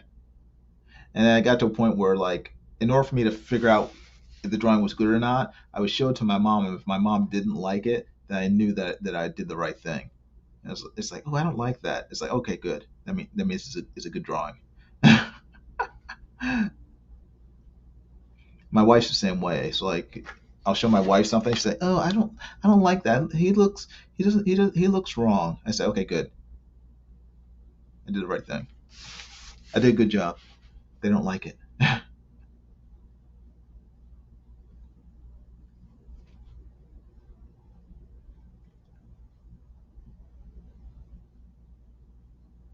It's like reverse psychology.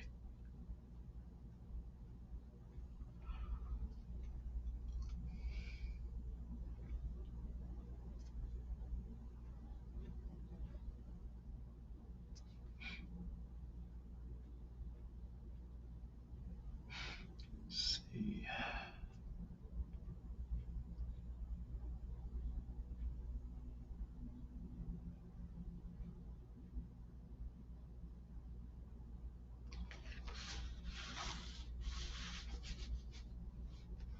Hmm.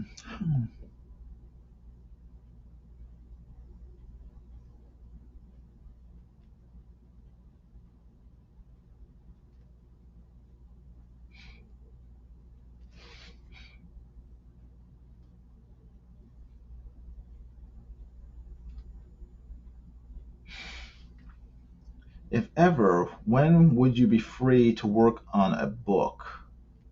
Well, I mean, I'm generally free now. It's just that I don't want to work on a book right now, just because they take up so much time and they don't pay that much. So, and I need to eat. Um, so I mean, next time I work on a book, it probably won't be until next year sometime if I do, um, because they're just very time consuming. Drawing a comic book, and without a guaranteed amount of payment for the book, I don't. I It's just not, financially. It doesn't make much sense for me to do it. It's actually detrimental to do it. Um, at least at this point, I'm not well known enough. I'm not famous enough to sort of guarantee, you know, $10,000 or more in terms of comic books being sold. If I work on a book, so it's not, like Nasser's Secret Comics Presents only made. I shouldn't say only, because it made the amount necessary to print the book and mail it to everybody. It made 7,000 and change. Um, but it took me, just because I'm kind of slow, and it took me months to do it. It was only 24 pages, 22 pages, 24 pages, but it took me months to do, and the amount of money I made doing it was not was not was not enough to you know support me. So I can't really do that again without being compensated.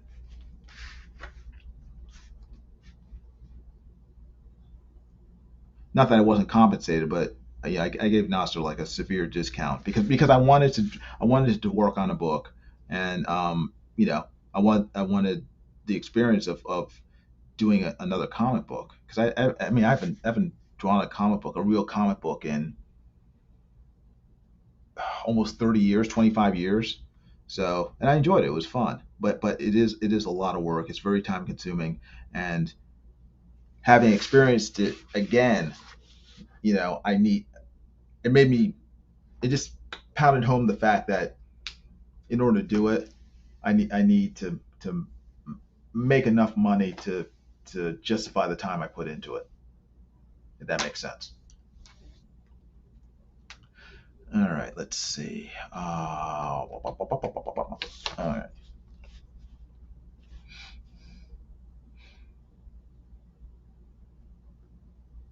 Okay, I think I know what I'm doing. I think I know what I'm doing, but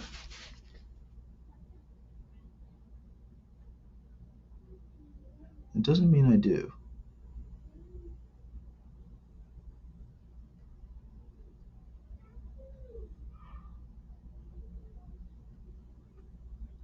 Hmm.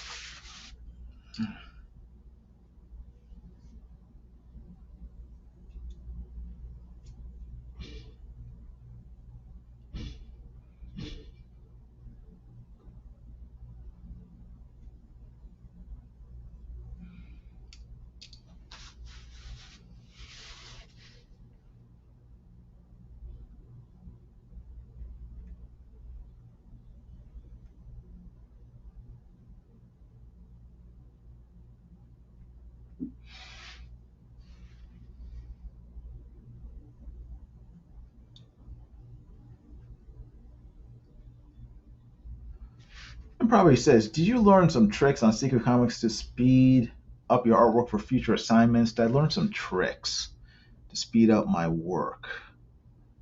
Not really. really. I mean, main things I learned from Secret Comics is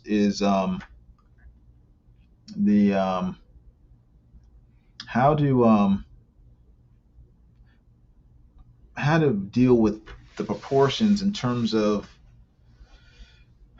well, okay, here's something I learned to speed it up is to do the rough layouts on a computer and then print them out, as opposed to just trying to draw them on paper, because when you draw on the computer, when you sketch on the computer, it's much faster. You don't have to worry about erasing physically. It's very easy to erase things digitally. Very easy to blow things up, shrink things down, readjust things, tilt things, flip them, whatever. So making adjustments on rough layouts was very easy on a computer. That made things much faster in a sense. So that's the main thing that I guess I learned for future comics. But also, I mean, one thing I learned which was very helpful was how to proportions work. Taking a rough that's on 8.5 by 11, blowing it up so for an 11 by 17 sheet of Bristol board that I would be drawing on for the final art, and learning just how much I needed to blow it up.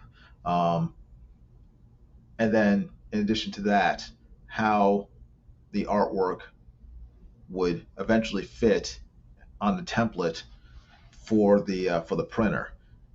To have the comic book printed. So I mean, all that stuff was for me a learning process because it varies from printer to printer, depending on who's putting out the book. So some things that I learned. So um, the Glacier Mountain Comics says so. Basically, we just got to feed you better than Nasser. Yes, that would definitely help. But ultimately, it's up to the backers of the book, to decide whether or not they want to support the book or not. So I mean, I don't blame Nasser. I mean, we agreed on a fee that I would work for, and that was fine. And then in addition to that, we would split the profits from the campaign 50-50, which was fine with me. Um, you know, I would have made more money if more people bought the book, but they didn't, and ultimately that's on Nasser and myself. I mean, we have to sort of encourage, compel people to buy the book, and if we haven't done our job, then people won't back it. So ultimately, it's we only have ourselves to blame for the book not being as successful as we may have liked it to have been. So we can only do as well as as the uh, as the customer want us to do. So if the customers aren't aren't sort of driven to buy a book, then you know that's kind of on us. That's our job to make you feel like you have to get this book, or you have to get this whatever. So we have to be better salesmen. Glacier Mountain Comics says, "Oh, see, I'm still new, so I would just pay your fee up front, regardless of backers. I'm a risk taker." Yeah, but Nasser doesn't have a lot of funds, so he couldn't afford, my asking price. So I mean, it's fine if you guys, if you happen to have the resources to pay an artist what they're asking for. Again, I was happy to work with Nasser because Nasser has a record of delivering books on time and actually fulfilling campaigns, and he had done several. So that's why I wanted to work with him, and I didn't have a problem, working for less than I usually do, because ultimately I wanted whatever we did to be printed and actually in the customer's hands when they were promised. And we did that. The book came out last month. The backers were told that the book will be released in October. We got to them in September, and yeah, so far, everyone seems to be happy. So, our goal was met.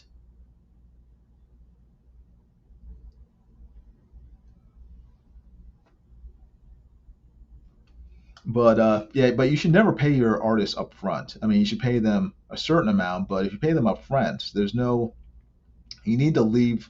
You need to give them a deposit, 25% or whatever to get started on the book, and then then dole out the money piecemeal to compel them to keep working on it, because otherwise, artists, including me, we have a tendency to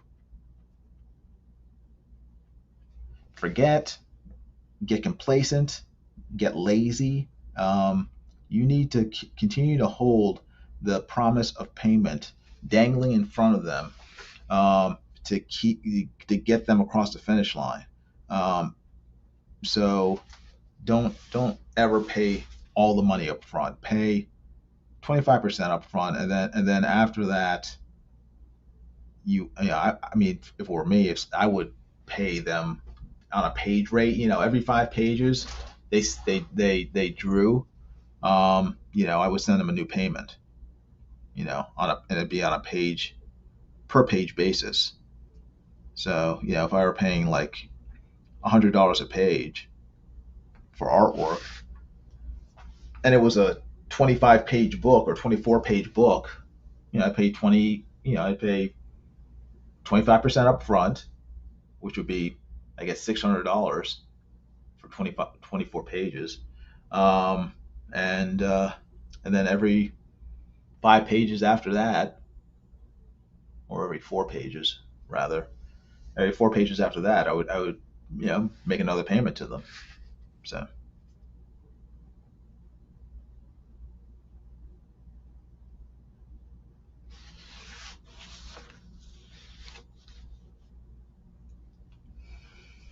it probably says, do you have any apprehensions on taking commissions in the future of drawing other ComicsGate characters?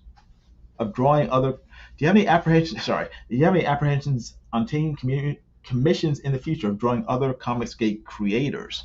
No. Why? Why would I have apprehensions of drawing caricatures of people?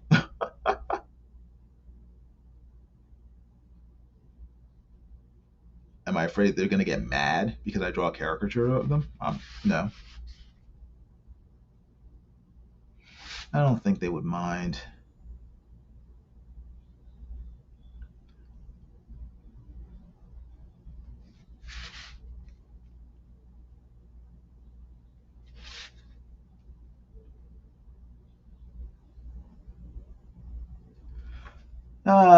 Glacier Mountain Comics says, see, right now I send script pages, 4 or 5 pages a week. My artists send me pencils, layouts for approval, and then I send payment, and then he sends me inks. That sounds good.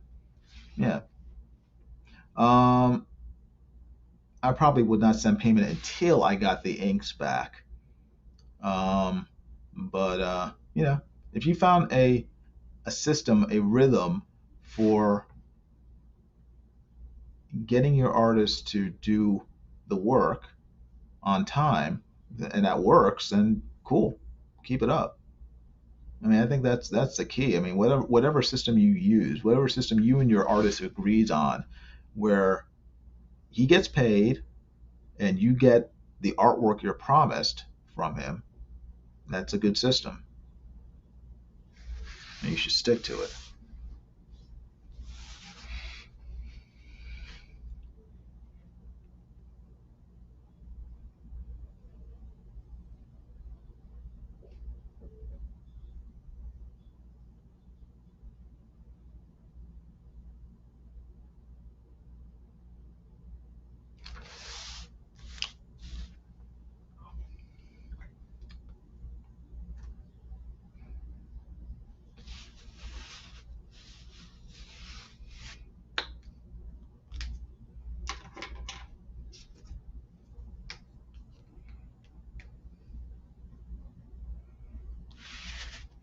Let's see. Hmm.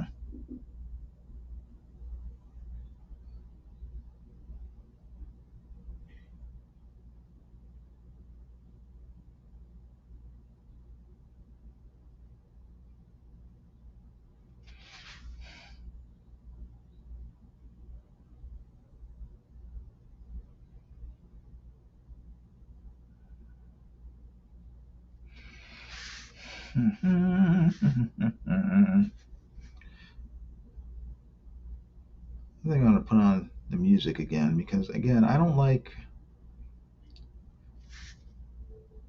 boring you guys.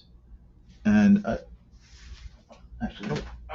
Dang it, that was clumsy. Give me a second. Dropping stuff.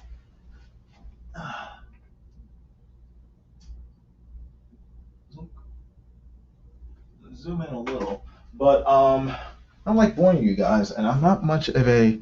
I mean, unless I'm given like if someone asks me a question, I'm happy to answer it, but I'm not I'm not a natural talker, so I tend to be silent, especially when I'm drawing. And I want you guys to be entertained. And my drawing might entertain you to a certain extent, but there's probably going to be a lot of dead air. So I'll put some music on. You guys can enjoy that while you watch me draw. And then if you have any questions, I will again answer them.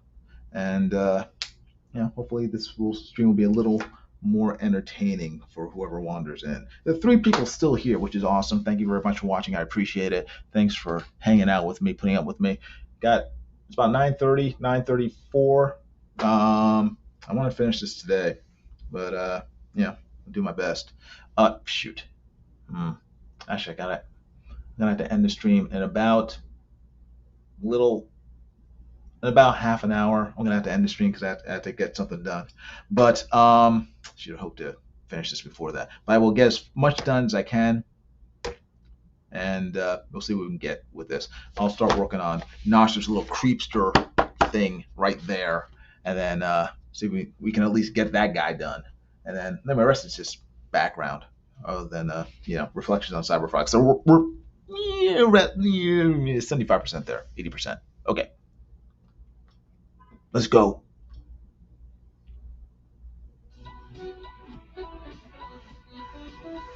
And probably says, I'm not bored. Well, I'm glad. I'm glad that I am not boring you all. But in the back of my head, it's like, I'm thinking, it's like, are people bored just watching me draw? I mean, I'm enjoying myself, but I know with YouTube, it's an entertainment medium, and people are used to being entertained sort of nonstop during live streams, and I don't want you guys to feel like you know your time's being wasted.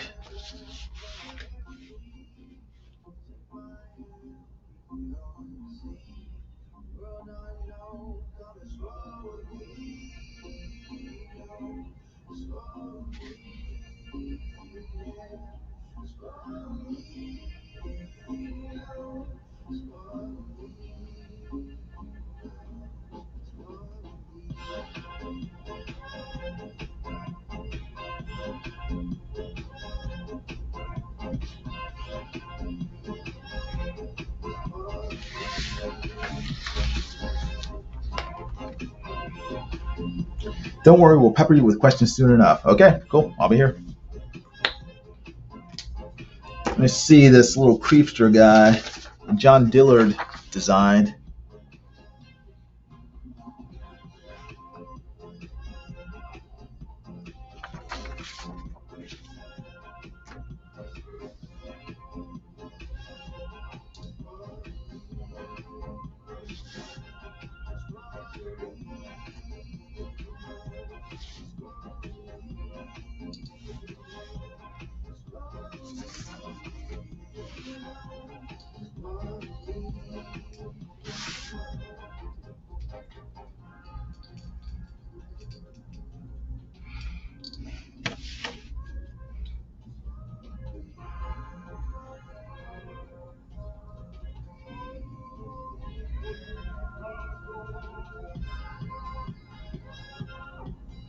Have read any of Nasser's novels? No, I have not.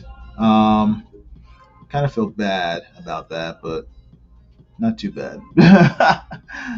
But I haven't read any of his novels. I, I'm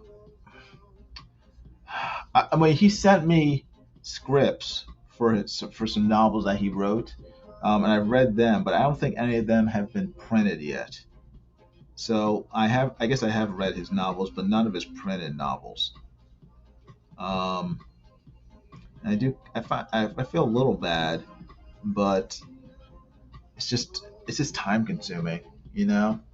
I don't, I read books, but I kind of would rather read books that I like that I want to read than books that people ask me to read. you know, it's like yeah, because I know what types of books I like. I'm not really a horror fan, despite me drawing a horror comic. I'm not a big fan of horror. Um, I will watch horror movies, but I don't like seek them out. I mean, when's the last time I saw a horror movie on my own? I mean, because I wanted to. I can't even remember. I mean, every time I'm flipping the channels and I come to like Sci-Fi Channel or AMC, especially this month, they're all horror movies. I just turn the channel right away from it, because to me they just bore me. I'm not really that interested in horror. At least horror movies or even horror stories. It just kind of again, having just drawn a horror comic and selling it on eBay, it sounds kind of weird, but it's true. I'm like, I don't dislike horror, but it's not my genre of choice when it comes to reading. I tend to read like pulp fiction or pulp novels or fantasy. You know, so.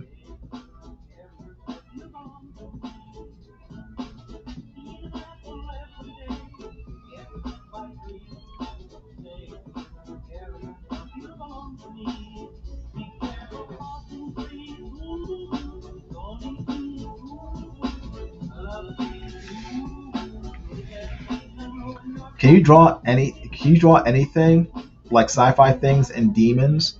Um, yeah, if I have reference. I mean, if it, I can generally draw most things. It's the only qualification is that I need reference. I mean, I can't draw like guns, without reference.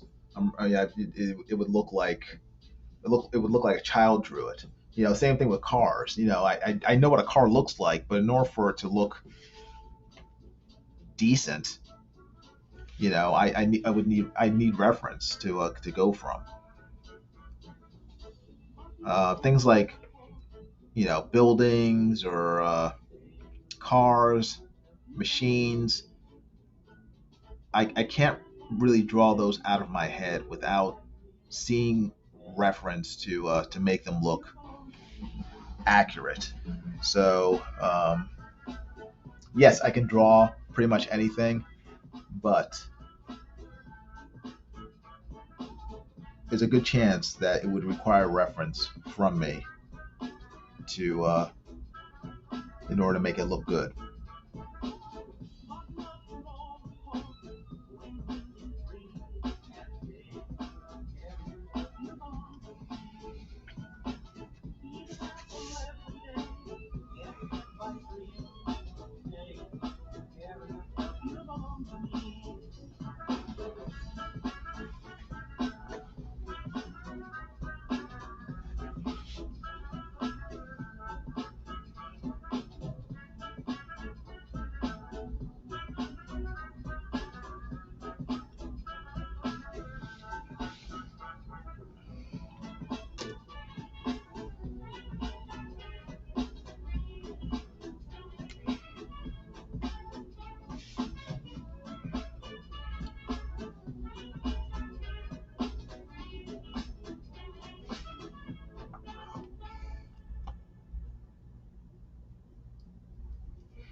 Glacier Mountain Comics says, okay, cool. Yeah, most people use references. I got a shared universe.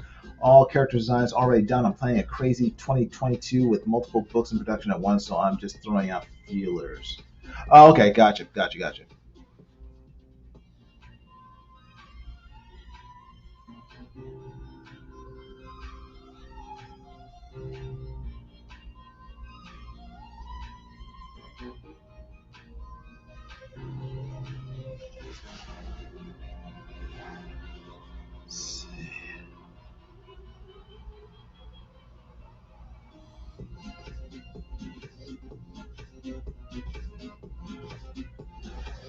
Oh, I see. Okay. So what am I drawing here? And you guys can't see what I'm drawing because this camera's not on. Sorry.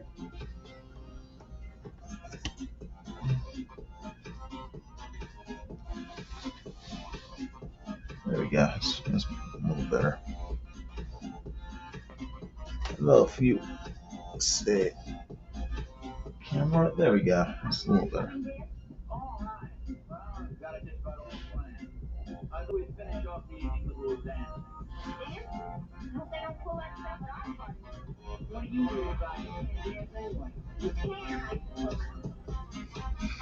Are you tempted to back Nasser's Creepsters plush dolls? Not really. I don't need any plush dolls. So I encourage everybody to check it out.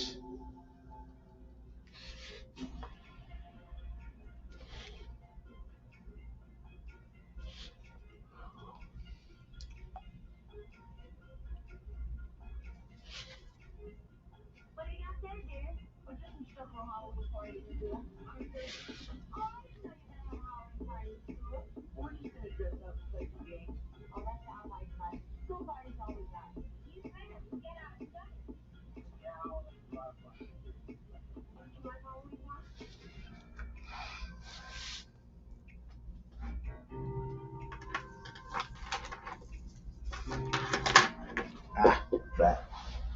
Ah.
I think of fire in connection with emotions. Because when you become stirred up, when your emotions control your actions, It affects not only yourself, but the people around you. Psychologists find that control of emotions can be gained by understanding the stimulus-response pattern. When you have certain experiences, you respond with various emotions, stimulus response. Just as this sort of stimulus produces this sort of involuntary response.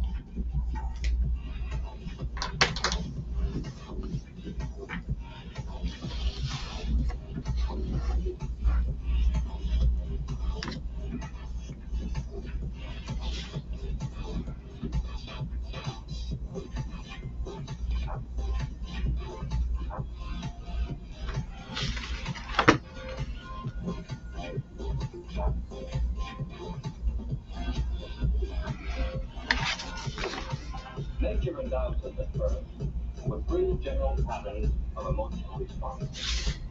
Rage is the response to the primary stimulus of force, something interfering with our behavior.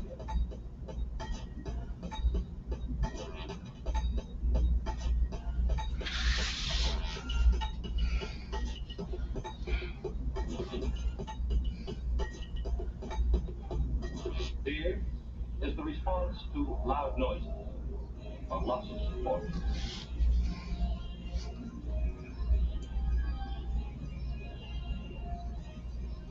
And the emotional response to love is usually the result of a show of affection or favor. And these seem to be the emotions with which we start life. Then as we grow up, Are you looking forward to the Matrix 4 movie being released? Not really. I thought that I don't know. I'm not. I like the Matrix 1. I like the Matrix 2. Thought the Matrix 3 was stupid. And I think it's foolish for them to just sort of rehash the whole thing all over again. Um, they got a new um, Morpheus. It's just, I don't know. I think it's just. I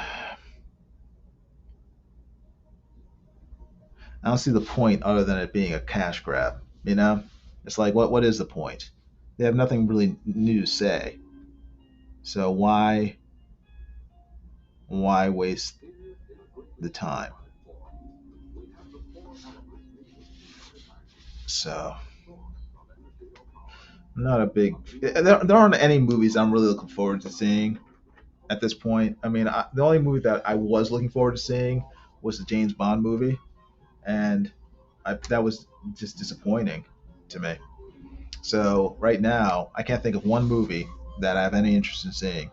The Eternals looks like complete garbage, and I think that comes out next month in November. It looks nothing like the comic book or the characters that Jack Kirby created. It looks like complete woke revisionist trash. I have no interest in seeing Spider-Man, the new Spider-Man movie that comes out, I guess, in December. Um, that just looks like another sort of, Iron Man Jr. lame Spider-Man movie from Marvel, where Spider-Man is completely unable to carry the movie by himself and has to depend on other more popular superheroes to draw crowds in to watch him do stuff, whether it's Doctor Strange or the other two Spider-Man from the previous franchises of the film. I mean, it's just embarrassing at this point. These Spider-Man films by Marvel, they're just bad. So I have no interest in seeing that. What else is coming out? Oh no, Dune. I do want to kind of want to see Dune, even though I'm not really interested in the story. I I kind of want to see it just to compare it to the '84 film, and I think that comes out on HBO Max. Actually, this Friday. No, is it this Friday or is it a couple weeks? Um, so I think I'm going to watch that at a friend's place. In a couple weeks. But in terms of actually like going to the theater to watch a movie, there's nothing coming out that I'm interested in seeing. And that for me, that's really unusual because I would go to the movies like at least a couple times a month. Pre-pandemic. I was going to movies quite a bit. Because I love going to the movies, but between the fact that the movies in general are just kind of subpar now, or at least the ones coming out seem to be subpar, and the fact that now every movie theater requires you to register ahead of time or reserve seats ahead of time. I hate that. I hate that. Um, because it ends up costing you more money because you have to order the tickets online, or I guess you can drive down to the theater twice, first to get the tickets and waste gas and money doing that, and then coming back to the theater to actually go see the movie, which is again costing you money. Um, and also they're not enforcing any sort of social distancing with the theaters, with the seats. It's like my wife and I went to see James Bond this weekend at the theater. I reserved seating ahead of time for seats that were separated from the next group of people. There was like an empty seat between us and the next group of people. We sat down to watch the movie on Saturday. All of a sudden, this guy walks up and sits in that empty seat, separating us from the next group of people. So there was no separation between anyone. And I was just like, no, I'm not a fan of that. So I don't want to be sitting next, like right next to a complete stranger in the theater. Um, so I'd much rather just stay home. But all this goes in, I guess it goes into your question of am I looking forward to the new Matrix movie? I'm not. I don't see anything in that movie that is new or compelling enough to make me want to see it. Whether it's at the theater or at home. Even if it's just streaming online, it's like there's nothing in it that really interests me.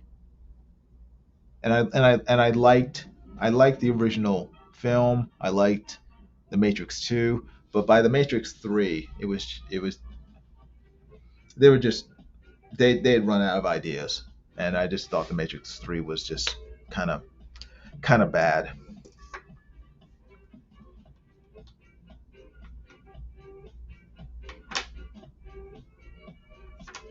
Oh, here it is.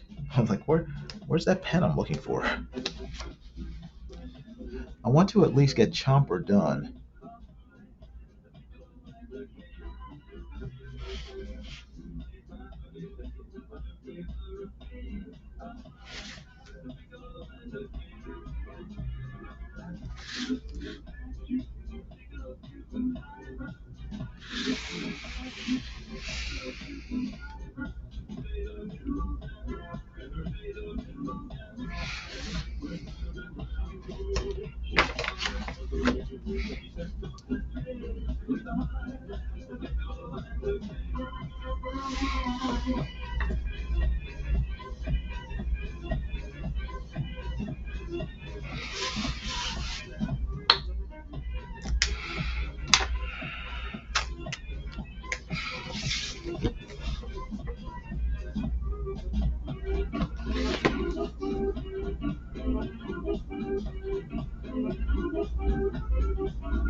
Hey, Marsupial Gamer, how you doing?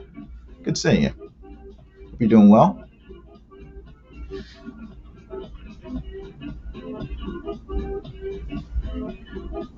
Just trying to get this drawing of Cyberfrog finished. Unfortunately, I have to. Oh man, it's actually in about 10 minutes. I'm gonna have to shut it down because I need to get something finished or worked on rather. But I want to at least get Chomper done, Nasser's character. I want to get him done before I close up for the evening with this live stream. Yeah,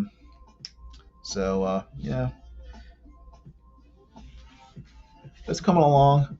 I'll finish it this weekend. I won't be able to live stream until next week, but I'll finish this off and then post it up on Twitter and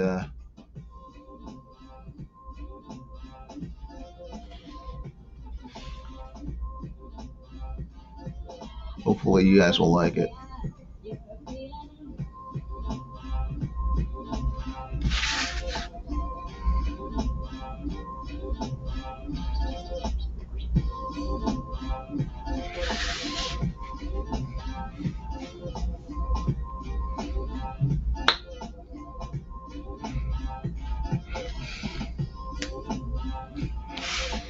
Actually, let me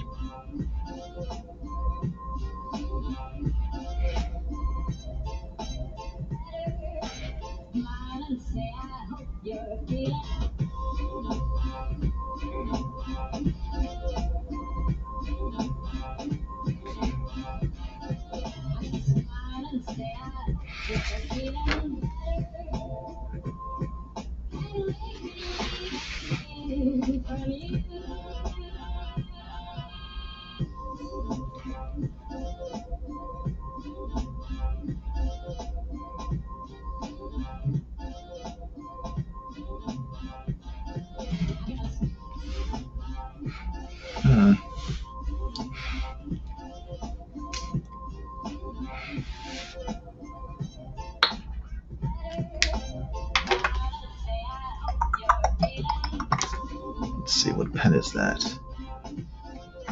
Try this one.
See, probably since I agree with you, used to love going to the movies once or twice a month. Constant woke films give me no hope in upcoming films. Luckily, I've got a decent library of physical media to select from.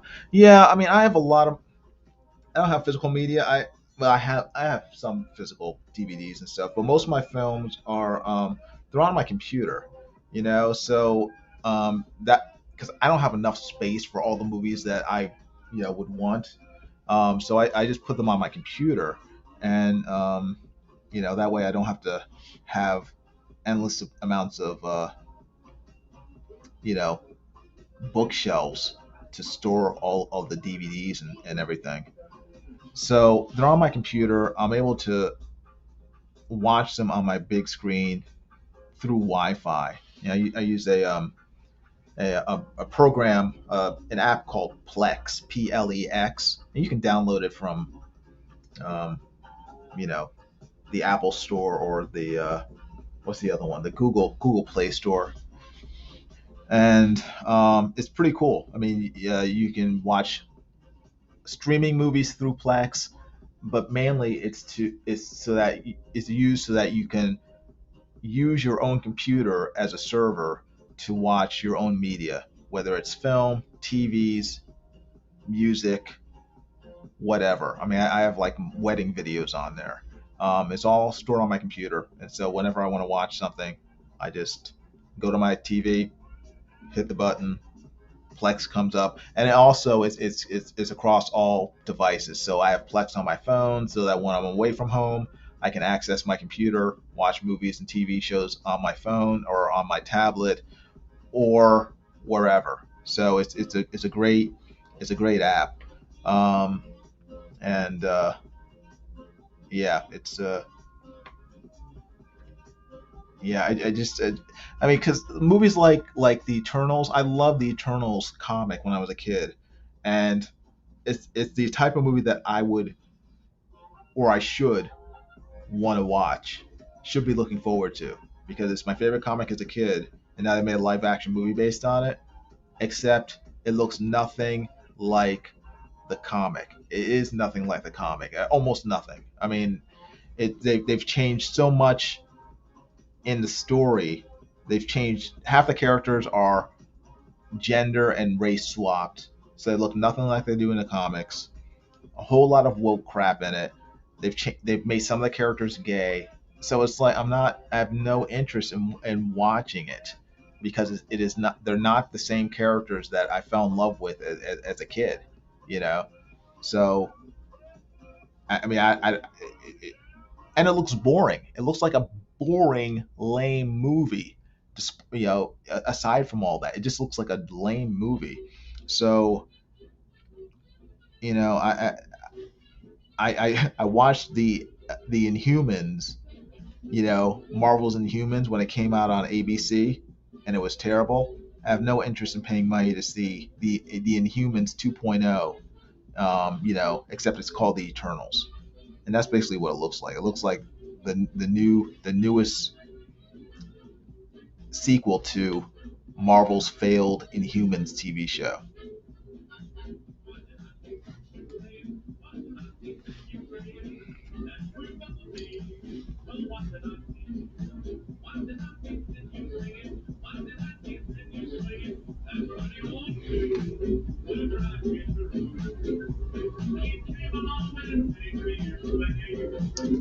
Let's see, I'm getting there with Chomper.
Let's see. For Dillard, will you try to draw a black woman with a white woman's physical proportions?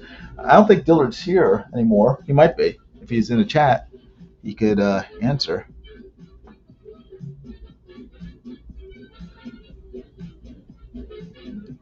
So I guess stereotypically that would be a black woman with a flat butt, a black woman with Brie Larson's butt and Brie Larson's nasty feet.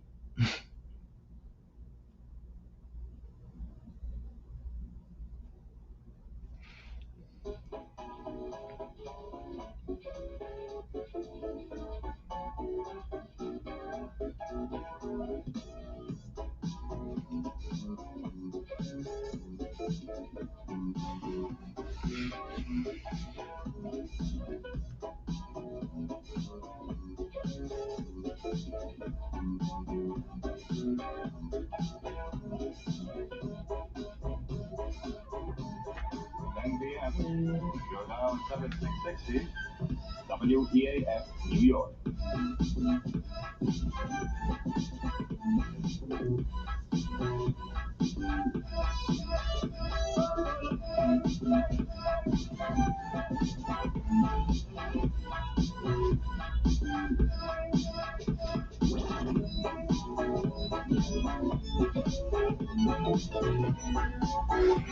Huh.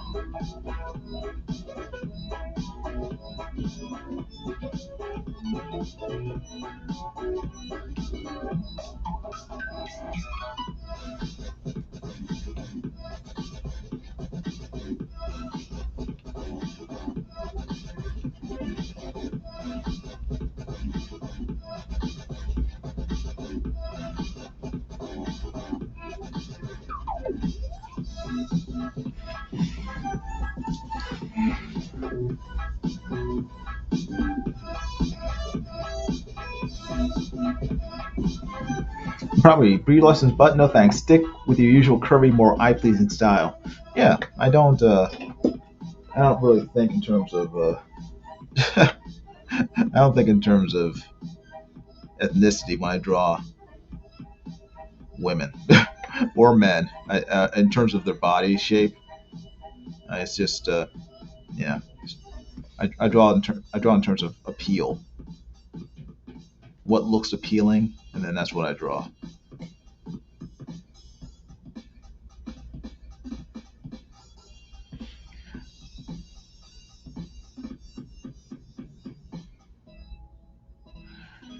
It's merely coincidence that all the white characters I draw happen to have shapely bottoms.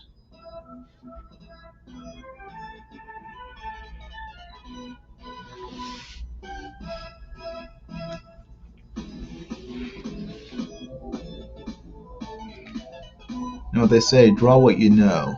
So that's what I do.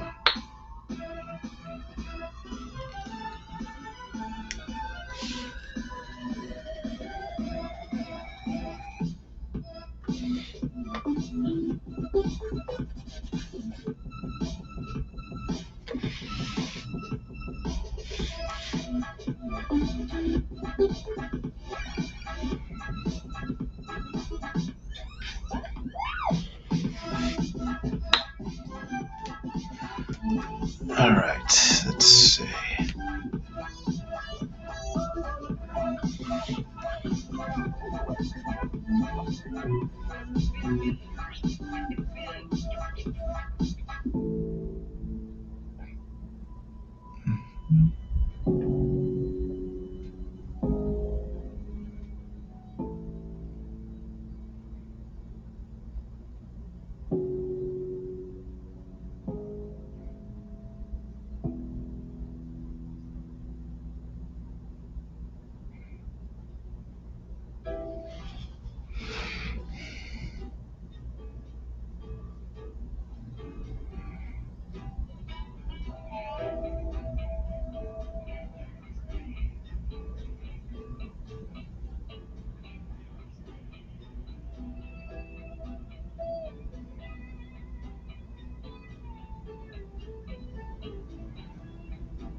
Alright, almost there. Almost there.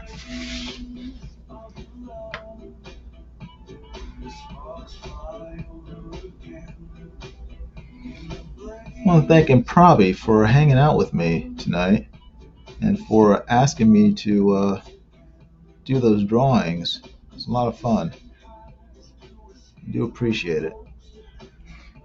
And probably says Creepsters is similar to Ghoulies. I wonder if Nasser has any plans for a book similar to Frankenhooker. Is it similar to the Ghoulies or similar to the Gremlins?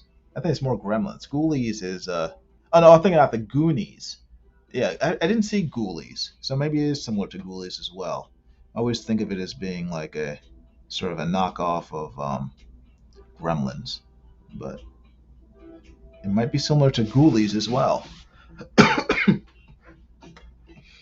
Excuse me.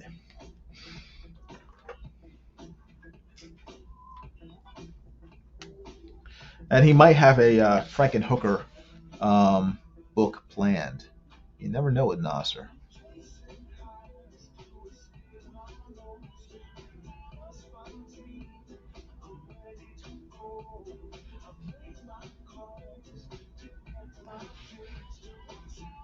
Oh yeah, knockoff of Critters. Yeah, and a lot. Yeah, there are a lot of those types of movies. Yeah, Critters. I forgot about that. Critters. Comics legend. A lot of little monster movies that came out in the 80s.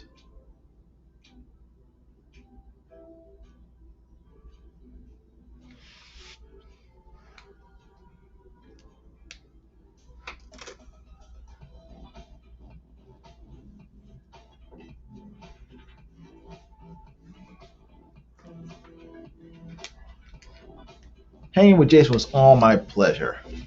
Oh, well, thanks. I'm kind of, hopefully, again, my main worry is that I'm too boring, so I'm glad that you enjoyed it.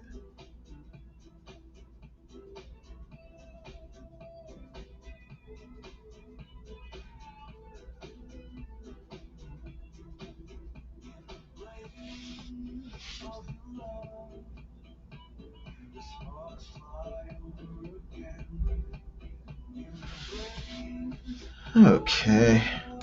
I think that's it for now. Oops, can't see it. There you go. Man. There we go. There's a creepster character hanging on. There's Nasser hanging on for dear life, trying to devour Ethan, Cyberfrog. So, but I'll finish this later on over the next couple of days. Again, I won't be able to live stream for the next few days, so I'll be back next week sometime. But everybody, thanks for watching. I appreciate it, and probably thanks again for commissioning me to do those two drawings. They were a lot of fun. Gave me some cool content to post videos about, live streams about, and I will mail these off to you tomorrow. These two books, so that you have them in your hands ASAP. I appreciate it. And probably says good night. Till next time. Yeah, till next time, everybody. Thanks a lot. If you guys want drawings of your own inside of Secret Comics Presents, copies of it, just click the links in the description down below or pin to the top of the chat over there. And, that will take you to the eBay store where you can buy these books and you can request a drawing inside the character of your choice, or just buy the book itself, signed by both Nasser and myself. Okay? Thanks again for watching. I appreciate it. Hope you guys have a great night, and I will see you later. Bye. Bye-bye. Cyberfrog's waving to everybody, along with Chomper from Creepsters. Bye. Take care.